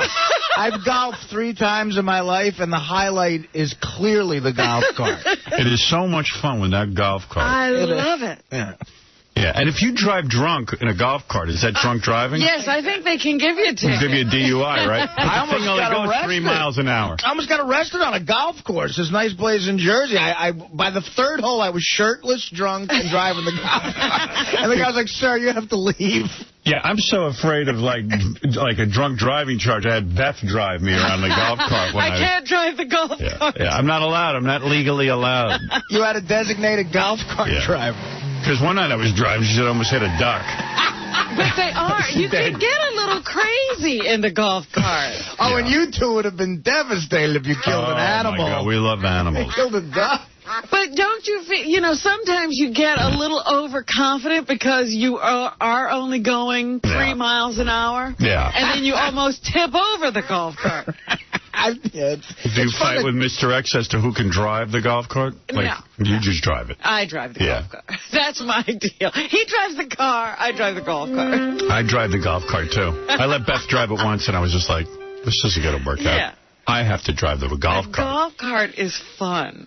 Ridiculous. I got to get one of those. And I love when you back up and you get the beep. Yeah. When I was a longshoreman, they put me in charge of the forklift for like 3 days, and hung over one day, I flipped it. Oh, no. That was the last time I did that. Well, I go to this resort, and I'm paying some good, you know, money and stuff. A little bit of scratch. Yeah, I'm paying some, you know, some money. And I go to the, like, I'm in my room, and my room is a really nice room, but it's attached to another room. You know, it's like 2 cabins, like, attached. Okay, I said to Beth, the worst thing in the world would be if, like, a little kid is in the next room. Sure enough, right on cue, I hear, wah, wah, wah. Wah, wah. I'm in Antigua crying. Wah. Yeah, and I'm like, oh, no, this ain't going to fly. I was going to leave right then and there, because I said, I came here to get some sleep. I'm exhausted. I'm a sun baby. Wah. Wah. So I went, so I was like, oh, man, a little kid. I'm paying all this money, and all I want to do is sleep and read books. You know, this is what I want to do. So I called my travel agent, and they find a place that's like almost off the reservation, but remote. And I couldn't have been happier. And then the guy goes, and by the way, because you're so far away, you're going to need a golf cart. Oh! And I was like, all right, let's do it. Now it's fun. Now you're talking golf cart. Now you just made my day. You give me a golf cart, I'm happy. Yay! Really, I'm nuts with that thing. It's fun. Yeah.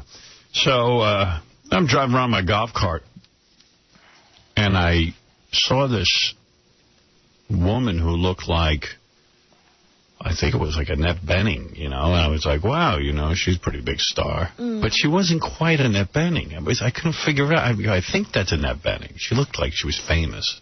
But she wasn't quite. Right. And then I'm walking around, and I see a guy who kind of looks like Lou Reed hanging out with Annette Bening. Oh, I know who it is. It was Laurie Anderson. Yeah, the she looks performance sort artist. of like Annette Bening. Yeah. Right. So, but I said, gee, I don't know if that's Lou Reed. And if it is Lou Reed, I don't know if he likes me or not. I know, there's all of those questions. Because I remember years ago asking Lou to do our show and him blowing me off. Remember chasing him with the megaphone? And I was like, Lou Reed, come in. Because I'm a big Lou Reed fan. You know, I would have swore as a fan that he was on the show for some reason. No, he's never been on the show. He's escaped the show. Right. So I was like, oh, I don't think this guy likes me, and he's not coming over and saying hi, and I'm not going to bother him if he doesn't like me. That's, you know, I don't know. It was just one of those awkward things. But then I remember Gary saying to me a couple of months ago when the FCC was, you know, pretty far up my butt, that Lou Reed sent a letter. Oh, really? Saying that, you know, hey, Walk on the Wild Side was banned by either Clear Channel or somebody, and hey, we're both banned. Right, I remember you saying something about that. Yeah, so I was like, I'm not sure if I should say hello to Lou Reed or not say hello to Lou Reed. And then I'm thinking... And do you ever just say, let me take the chance and I'll just deal with it if I'm blown off? Well, I was gonna, and then I just said, you know, I'm on vacation. I'm not supposed to have this agita. And then I said, you know, here's the reality. Just because I'm a famous guy, and he's a famous guy, doesn't mean, just because we're on vacation in the same spot, that we're supposed to talk to each other.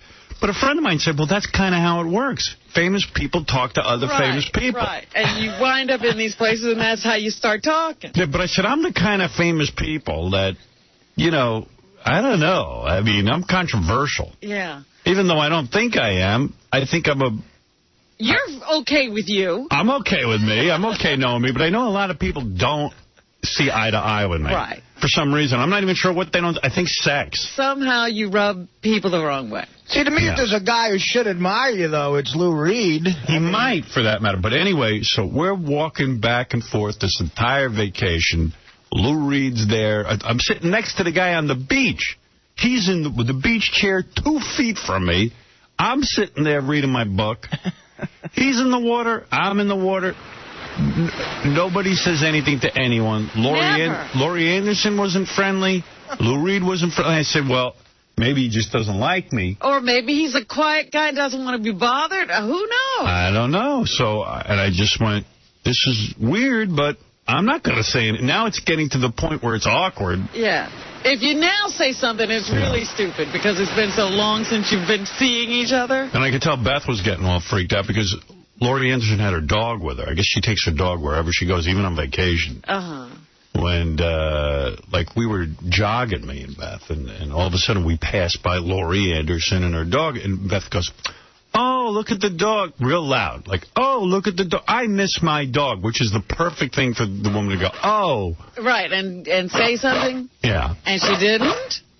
She didn't. But we were jogging. But I said, Beth, that was a bad attempt at trying to make contact. Yeah. She goes, I know. That really was bad. It was bad. I said, I didn't even bother at this point. It's the last day we're there. So it was just one of those weird. Like, I would have liked to have said hello to Lou Reed. I respect the guy. And yeah. I think he's a good artist. And I like Walk on the Wild Side, and especially Heroin. You know, that's one of my favorite songs. You've always said, though, that you liked Lou Reed, even during the bad years. Yeah, and Sweet Jane. Sweet Jane. Yeah. You were a huge fan, and we couldn't understand why he would never do the show. And then there was that period where we were in some, big, room where everybody was interviewing stars, and he was there. Yeah. And he wouldn't do the show. Well, I was on the megaphone, and I was going... Lou Reed, come here. Come here and interview with me, the king of all media, Howard Stern. Lou Reed. And he walked out of the room. He walked out. He didn't like it. That was in L.A.? No. Here in New York, I think. I think it was in New York. Yeah. So I was like, yeah, what the hell? Well, there are awkward moments. I had several of them on vacation.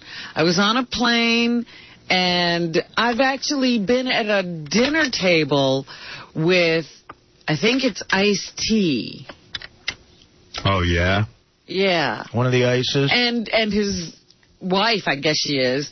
And we were on the plane together, and he has mastered the art of never making eye contact with anybody. So, you're just hoping for a glance where you can, but that never happens because every time you look at him, he's looking somewhere else. Well, he doesn't like us, right? I don't know. We sat there and had dinner last year at a function, and we were perfectly fine with each other, but no contact on the plane.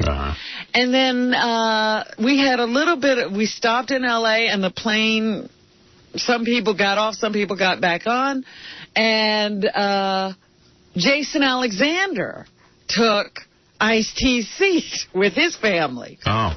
Never spoke to Jason Alexander. When was this? This past? This past, when I was Jason Alexander from Seinfeld? Yeah. You know that guy real well. I know, but he's another one. Never looks at another human being. Really? And I wasn't going to reach out and touch him or something. Oh, wow. That's kind of weird. Yeah. I mean, that's a guy you know. I know, but what do? You going to walk over and go, hey, Jason? No. I don't do anything. Right. You just wait and see if you ever... He actually walked to the men's room and never looked at anybody. And he walked right by me. It's weird. What happened to that TV show of his? It's still on. It's still on. Oh, it is? Listen up for it. Yeah. Listen up. It's still on. But I was going to say, it's weird you say that about Ice-T, Robin, because I've actually had a lot of contact with him. He hosted Mad TV when I was there. I did a sketch with him. And I did the Hugh Hefner roast with him. And I've talked to him a bunch of times, and I don't think he's ever seen what I look like. Yeah, they don't look at you. I noticed that about him. He really doesn't look at you. He kind of looks down and answers your questions to someone else. Yeah, everywhere but where you are. Yeah. Where he's looking. Well, that's a lot of guys who grow up kind of screwed up. I mean, they don't even know how to relate to people. Yeah. I guess. Yeah. So they never look at anybody. And then at the hotel, one of the hotels, Michael Madsen was at the hotel.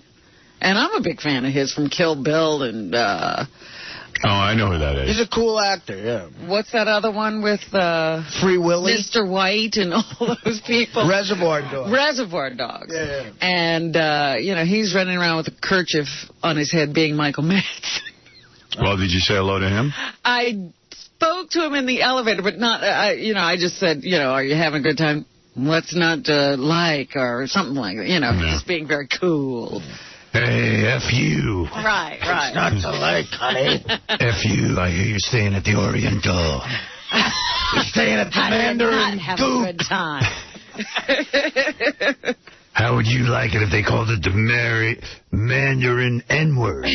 Well, he was there, too, so he must not have a problem. Yeah. We're over at the Mandarin Slanty-eyed. Happy New Year. Anybody make any New Year's resolutions? I didn't. Nothing. Me neither. I've broken too many of them. I vowed that I actually kind of did. I vowed I was going to meditate twice a day, not miss, and then I missed yesterday. So I broke it already. Don't you love it? Yeah.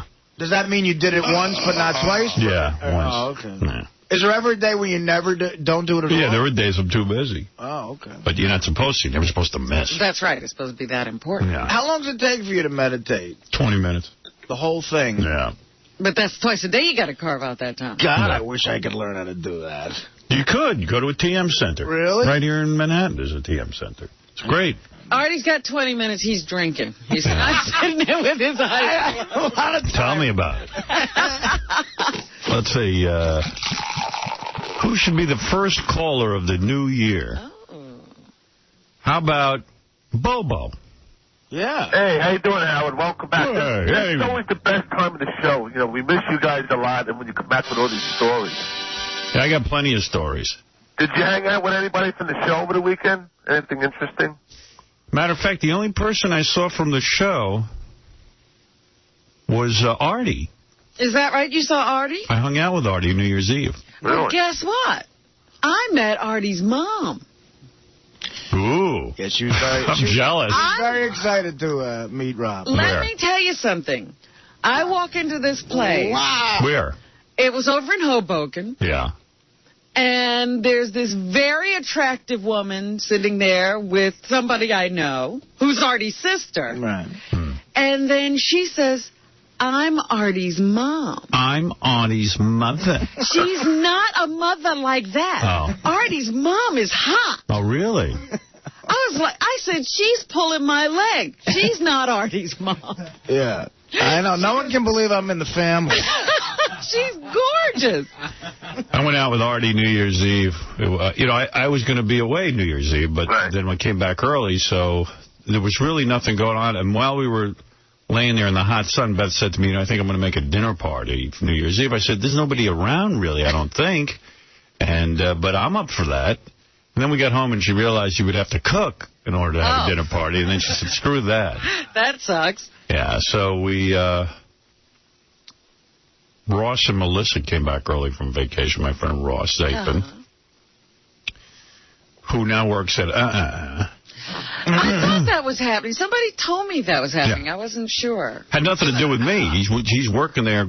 He got hired to do, I don't even know what his job is. Right. No, I know that it was happening, but I didn't know if it was finalized. There's a lot of people going to be working with us next, in a year. Wonderful.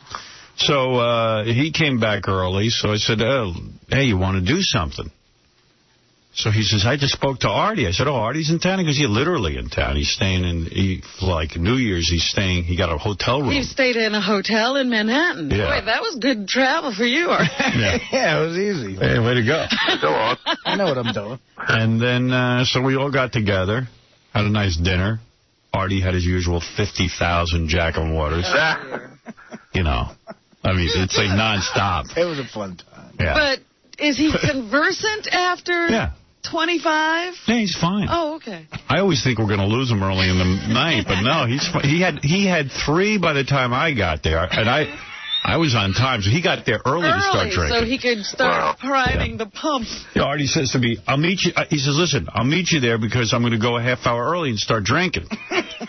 So I was like, New Year's Eve. Yeah. He's got to have a few drinks. So we had an 8:30 reservation at this place called Town. What a great restaurant. Great restaurant. Oh, my God. And who took us at the last minute, thank God, because where the hell did he get a New Year's reservation? I was over at Nobu, and I got in at the last minute. Yeah, okay, because you know guys there. That's why you got in. The normal person doesn't get in. I know. You got to be kidding me.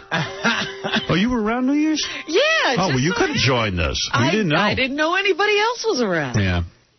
So then we, I don't know. We got there already. Already had 3 drinks. It was Jack and water. Didn't pass out? No. No. It wasn't like that. No. What a great place, though, man. Jeez. I had veal tongue. I ate. Veal tongue? I was eating like a pig all vacation. Excellent. He says, I got to order this veal tongue. I go, that tongue lived inside a little lamb. Yeah, it can taste you back. Yeah. And he loved next time I see a veal, I'm going to French kiss it because it tastes good. The next morning, Beth and I were like, Artie ate veal tongue. He's gross. Oh, man, that sounds gross. Yeah, it does. It really does sound gross. It's real tender and fatty. It was great. He ate it. Fantastic. I can't even imagine. I won't eat tongue. Veal tongue. Great desserts. Yeah. Had like a nice fish or something. Yeah. Yeah. I ate a real kick-ass restaurant here in Manhattan, if you're looking for a good one. Where? And I had delicious turtle anus. You ate turtle anus? Turtle ass. Yeah. Turtle ass? I had turtle ass. Turtle ass soup? It was so good. After Artie had that veal tongue, I said, there's got to be some turtle anus in this stinking town. Like the ass of a turtle. Would you eat the ass of a turtle? It was so tender and fatty. If they said to you it was on the menu, turtle anus, would you say... Let me say something. This is one of those places where, like, it's a gourmet type thing. I figured it probably tastes great, and it did. Right. So if the turtle anus was on the menu at a gourmet restaurant... I think I'd give it a shot. As long as the turtle was a chick. Hey, Howard, where'd you get the lovely Beth for Christmas? I got her, I did good this year. Yeah? I got her earrings. Man, she was wearing some stunning earrings. Those were the earrings I got her. the earrings? I got her earrings. You know how chicks immediately, like Dana's eyes went right. Like, well, did she notice it? As soon as you guys walked in, there's look at her earrings. What? Because I was hoping somebody would notice them. Like, I went out to dinner with my parents. Oh, Dana was flabbergasted. Oh, really good. Because my mother, like, sat there the whole night, didn't say anything about these earrings. And I went, God damn, it would have been nice. Right. you know. Well, what kind of earrings are they? They were like she wanted diamond earrings. I got a diamond earring. Like studs? No, they're a cluster of leaves. Yeah, they're bigger. It's bigger. Are you kidding? That are all diamond encrusted? Yeah. Wow. I go into first. I went into Tiffany's, right? At the height of shopping frenzy. Yeah, it must be the madhouse, and I'm in there. And I realize people aren't buying. They go to look. They go to look. And then you buy it somewhere else. So then they're looking at me, looking at her. I go over to a counter case, and I see a nice pair of earrings. I go to the woman, hey, how much for those nice earrings over there? She goes, let me see. She goes, oh, these are $5. I go, $5,000. Jesus Christ. She goes, no. $500,000. Then they just say 5 for 500,000. She mumbled. Wow. So then she goes 500. I said 5. I look at her straight and I go, that's a little more than I wanted to spend. 500,000. You could buy earrings do. You could buy a house. Really? Several houses. Several homes in Florida. What do they do that's so special? I don't know. $500,000. They better give me oral. You could buy Sri Lanka at this point. So I left. Wow.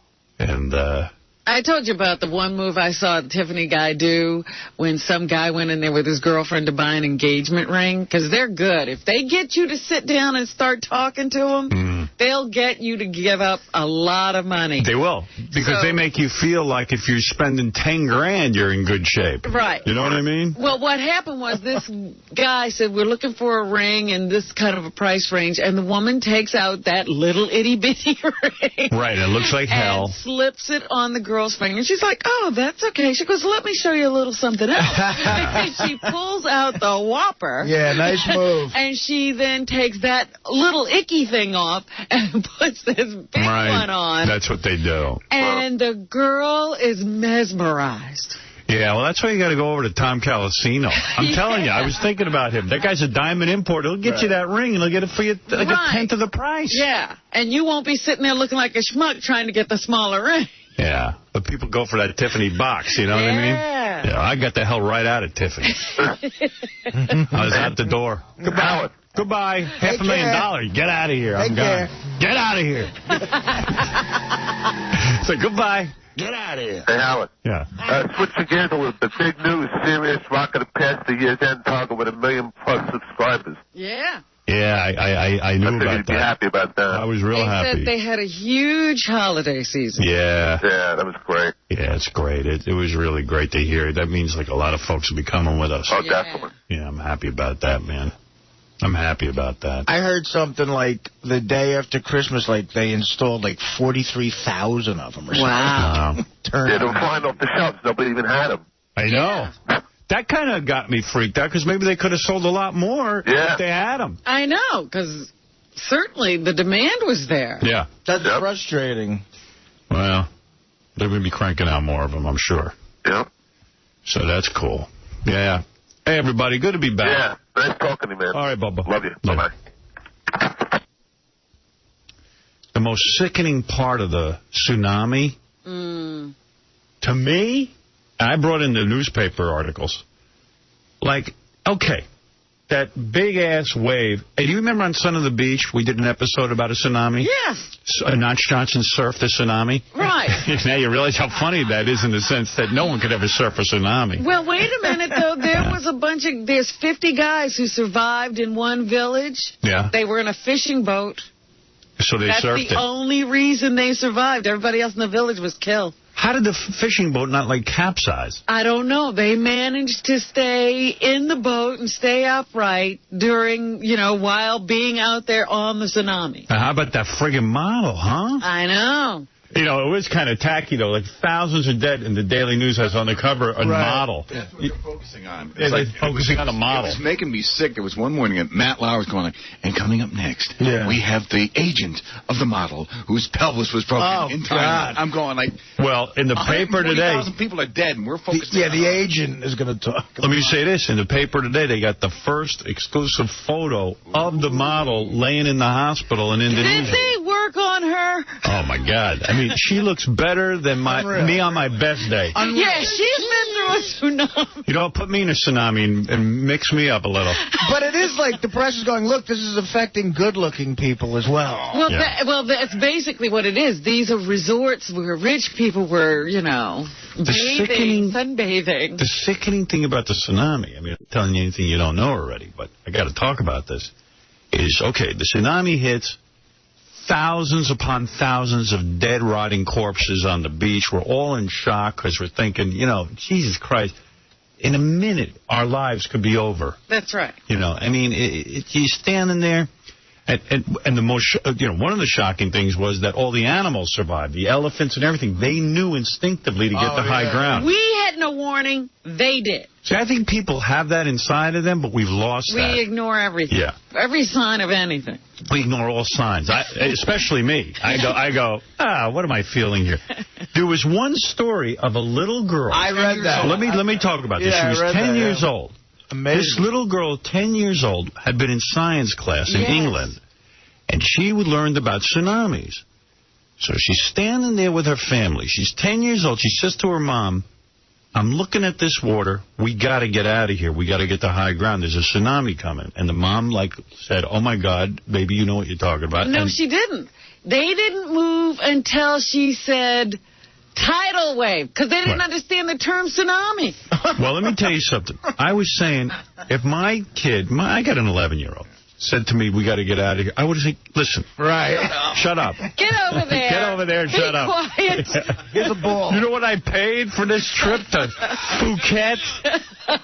Phuket. I like how no one knows what to do with that name. I know. Phuket.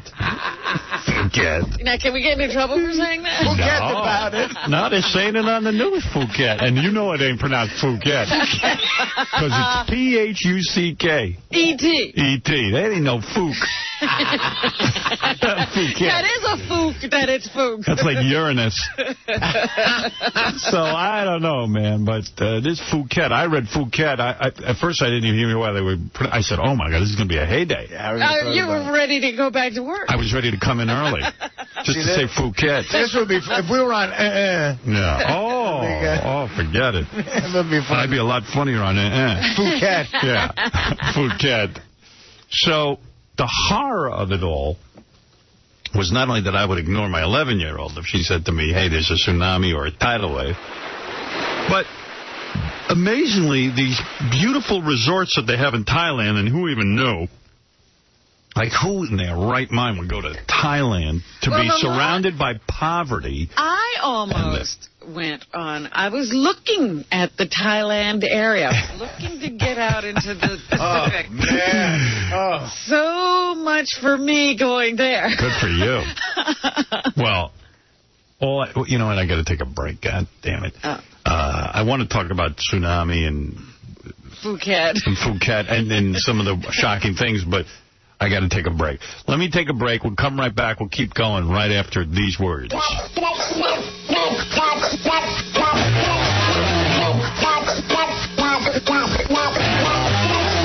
Happy New Year.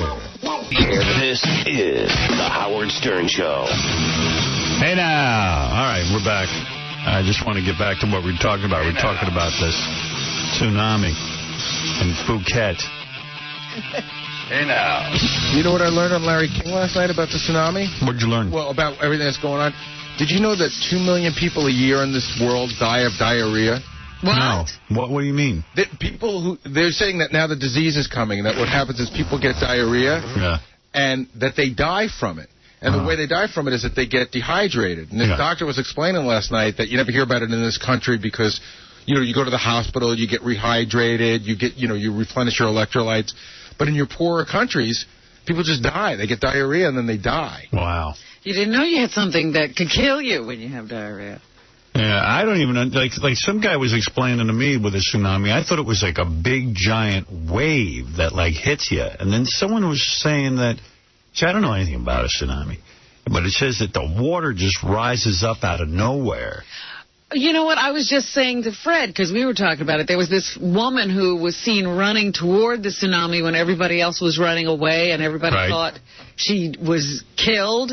You know, they just assumed that she died, but she and her family survived. She was running to go save her children's lives. Yeah. And they all survived. But what she said was that first all the water left the shore. Right, yeah. You know, it just all gets sucked away. That's what makes the big wave, because it's the same water.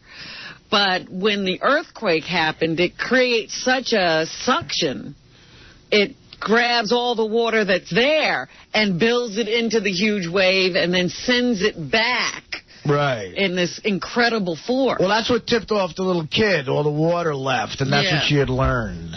See, I was thinking, like, is it like sometimes when the waves are coming at me, I just duck down underneath them. Well, a tsunami's like a high-rise building. Okay, but let me ask you something.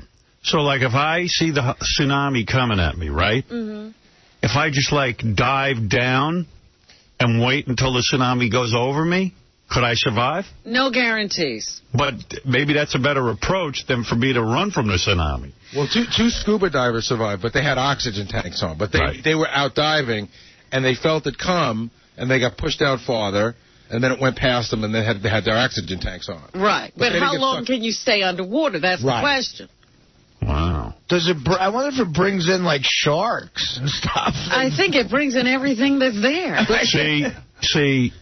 Get eaten by a shark in downtown. Well, one of the things they're saying is now you got to worry about crocodiles. Oh, yeah. Oh, yeah? That's places, fun. Those poor people, they got to worry about everything, it seems. There's nothing they can't.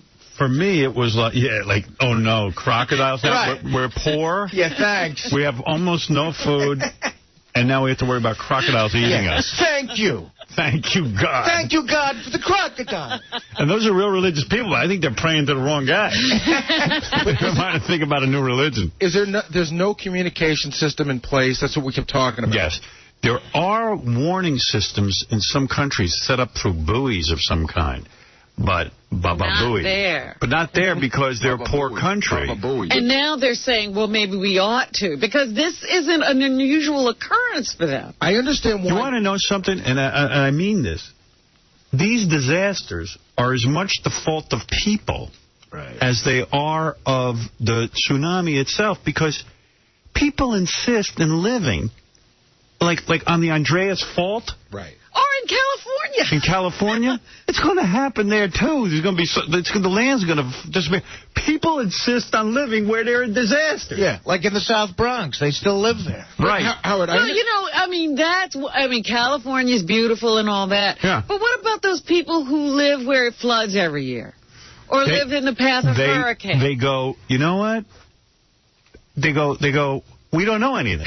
I don't know what they do. They go into some sort of denial. No, my manager has a gorgeous house, which aggravates me anyway. But yeah, and you don't. With a beautiful pool, which I don't have. Right. But he literally lives at the foot of a mud hill. Like, I mean, when you're in his pool, you're looking up. A mudslide, you're done. So as weird as it is, it's also the fault of people who live there. Right. Well, like, you got to know this is going to happen. Well, here's the other thing, too, Howard. I understand why you saw those, like, grass huts on sticks. I understand why they might not have a communication system. But if you're paying $2 or $3 grand a night to stay at a hotel, don't you think that they should have something going on? Well, you know it's really weird. It's like... Well, don't you want them to make money? Yeah, come on. You can't put it into warning systems. First of all, I would never... Like, a friend of mine, I thought my friend was in the tsunami. I got a friend just got married. He told me... They were waiting until Christmas for the honeymoon. They were going to Thailand and Vietnam. I heard that he was there. No, not that friend. This is a different friend. This is a friend who got married. Okay. Just this, who I went to in Florida. And he was, I thought he was there. I figured he's gone. But he had just gotten out like a couple of days before it and went over to Bali. Ah. See, this guy. And he's one of these guys who wants, like, adventure. I'm like, I wouldn't set foot in goddamn Thailand. I grew up in the 60s with that Vietnam. I got to figure there's still some hostility in that whole region of the world. Thailand was where they they did the R&R. It wasn't bad over there. Yeah, but you got to figure there's remnants of hatred there. I mean, You mean everywhere we go, we leave a bad taste? Yeah, I mean, let's face it. Americans, it's funny. Everyone takes our aid, but they all hate us. Right. Yeah, but, I got a Christmas card from some people that traveled over the world the whole year, and they showed every place they'd been, and one of them was Vietnam. So what do you do in Vietnam? You know what they you have do? Beautiful hotels there now. But you sit there and apologize. Yeah, sorry, guys. Yeah, Actually, they should apologize to us. We should all apologize to one another. There's a beautiful hotel in upstate New York. Why do I have to go to Vietnam? People want to go. I don't understand. Exactly. You go to the Caribbean this time of the year. It's nice and hot. Blacks there seem... like they're under control. They hate us, but they don't do anything to us. See, I don't understand going there even. Well, I'm not sure I do. They could be the tsunami. Yeah. It's going to be a long time before I equate vacation with Vietnam, though. Yeah. Like that word. Or Thailand. Well, Thailand, I guess Bali's supposed to be unbelievable. You want to know something, though? You go all the way to Bali. What do you got there? A nice beach. Right. Sun. And that blue water. And good food. You could get that anywhere. You get that in Caribbean. Why go all the way to Bali? Yeah, but wait a second. The Caribbean's no better, because I remember Robin Leach didn't he have like a whole island? Or something. He has a house on an island. And then that's where I was. Got blown away, remember? But they had a hurricane, but it doesn't always do as much devastation as... Yeah, he didn't lose his house. I was almost sure he did. No. He sold his house. In fact, everything's open again already. Yeah. Well, this was kind of a rare... 90% of tsunamis happen in the Pacific Ocean. Right. So this was, for the Indian Ocean, this was kind of a rare thing. Let me tell you something. Don't go to Thailand. Unless you're into 14-year-old prostitutes. Oh, you're so bad. Yeah, that's Don't true. go. What about that? That's known for. I'm telling you right now, don't go. Well, that's the people who go alone. Yeah, that's the big fat guys. Yeah. Well, anyway, so the weirdest thing is, and I'm sure you've read about this, is that they got these beautiful luxury hotels. They have this devastation. Everybody's laying dead on the beach. And then, like rich people who plan their vacation all year, the next day they fly into Thailand and they're laying on the beach in their bikinis and demanding services. Like they're going, like people would not cancel their reservations for the holiday. But what did they expect to get? They came in, they were like, hey, we paid a lot of money for this vacation. In the midst of this devastation... I hope they expect to get cholera, because that's what they deserve. They had pictures of these people laying on the beach and going, you know what? When's the luau? Right. Where's my drink? Yeah, where's my Mai Tai? Instead of a Mai Tai, we're offering diarrhea. Yeah, I mean, it's incredible to me that people would... This is the most unbelievable thing about human nature. And they interviewed a guy, and he said, look, I paid a lot of money for this. I'm not canceling. They promised me a vacation. And you know what? Things are a little messy here. I don't like that. I paid a lot of money. Well, they're trying to discourage people from coming now because they said, you know what, we got a big mess over here to clean up. I can't imagine anyone getting off a plane there that's not going to help. No. Like, there was a ton of people going there to have vacation. You know what? Yeah, they're blocking the seats so that the aid workers can't get there. Move those dead people off the beach. They're annoying me. Isn't that amazing? That's crazy. Yeah. Anyway, I got to take a break. But such amazing stories of survival, too. It's just amazing. Yeah. And as much as I hate to admit it because everyone's dying over there, but that model is stunning. She is stunning. That is like, look at her. That's and Artie's thinking available. Yeah, right. Well, I said, here's another chance. You better start writing hers. Maybe, because her boyfriend was lost. Washed away. Dear Petra, my name is Howard Stern. I'm an American disc jockey. I grieve over your sadness, but you are hot. And I would like to help you get through this. Look at that. Look at his shoulder. Could your lips be any more supple? She just went through a tsunami. If I had like 4 hours of spa treatment, look at how good she was. I know. Well, you know, the most disgusting picture was rich people in their little, like guys in their thong bathing suits and women in bikinis laying on the beach the day after the tsunami, waiting for service. Yeah. Yeah, all right. We'll get right to you guys. Oh, boy, there's a corpse in my soup. I'm complaining. Get over here. Chop, chop. Oh, me so sorry. Oh, sorry for the corpse. I really like reading the stories of, so people are donating all this money, and already it's going to weird places that are ripping you off. Right. Yeah, you got to be careful. There's a story in the newspaper today. There's some $200,000. Yeah, but he's not playing us today, so does it matter? Oh, that's right. You can't charge me. Enough with the 𝗦𝗵cie𝗄𝗿𝗍. I'm tired of the infomercial for 𝗦𝗵cie𝗄𝗿𝗍. Yes. Infomercial. Hardly. $200,000. I should have got more mentions. Really? Yeah. I mean, come on. What the hell? That's the whole schedule. Should run throughout the day. Yeah, I know what he gets per spot on that station. Who's he kidding? $200,000. $200,000. He's really pumping it up. Pretty sure I could buy that station for $200,000. He's inflating the ad sales. Yeah, yeah. $200,000 is 80 spots a day. I should think that the FCC would look into that, how he's inflating prices. Yeah, I'm gonna have the FCC look into how he's charging too much money for invoicing. $200,000. 1 million. Now it's up to 1 million. Who's counting? Who cares? You owe me $1 zillion. I want it stern. For $200,000, they still owe me some commercials. Yeah, put us back on.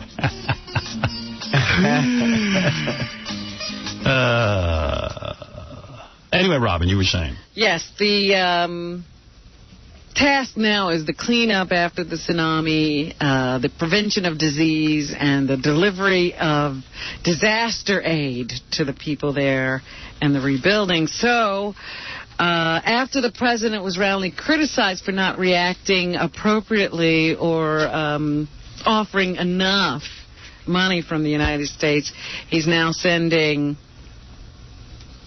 Secretary of State Colin Powell and his brother, Florida Governor Jeb Bush, over to survey what is going on. Here is Governor Bush talking about going over there just before departing. C1. Yeah, he knows what's going on because he handled a hurricane in Florida. Yeah. Perfect. First of all, my heart goes out to all the family members that have lost a loved one. What happened in Florida pales by comparison to what happened in these countries, and I think it's appropriate for a delegation of people to make an assessment and also to show that our country really cares. I guess Bush was all embarrassed because he pledged like 40 or $30 million, and everyone called him cheap, and so I coughed up some more dough to help out. Hey, and actually made a statement about it. Yeah. Hey, what? Steve, you're on the air. Yeah, what's going on, Howard? Hey, man. What's up, buddy? What's up, Steve? What's going on? Hey, Howard, I woke up this morning, bro. They took you off the radio down here in Rhode Island. Yeah, we heard. That's my man 𝗦𝗵cie𝗄𝗿𝗍, who I know personally. Yeah, that sucks, bro. Yeah, he's teaching me a lesson by taking us off the air, but I'm not sure what the lesson is. I think he's teaching you the lesson, but every week he comes up with new stuff to teach me a lesson, and it doesn't work. Because he may put us back on to teach us a lesson. Yeah, I called up the radio channel. They said it's still something broadcasting. They own 200. Yeah, they said they own 250 channels. They said they took you off. They said they got a letter, though. They said it might just be for this week. They don't know. Yeah, this is our way. It could change on a dime. This is our way of saying to the listeners, we hate your guts. Yeah, right? No, but he's got a plan every week. It's like, just stick to the plan. This sucks, bro. I mean, I listen to you every day, bro. I mean, I'm sitting here waiting for you to come back from vacation. I wake up, nothing. Yeah, well, but the punishment is unbearable to me. Oh, please, Fareed, don't punish me like this. Could you please stop doing that? You're killing me. and that check's in the mail that you sent me that bill for. All right. All right, guys. Later. Take care. I should have taken that $1 million he accidentally sent to me. Yeah, see? Really? Sorry I didn't now, but who cares? So funny. He became a whole, crusader. Who knew? Yeah, who knew he cared about this? Mr. Fighter. He's fighting with himself. When I left Infinity, I thought they would fight for me. No, now I fight with you.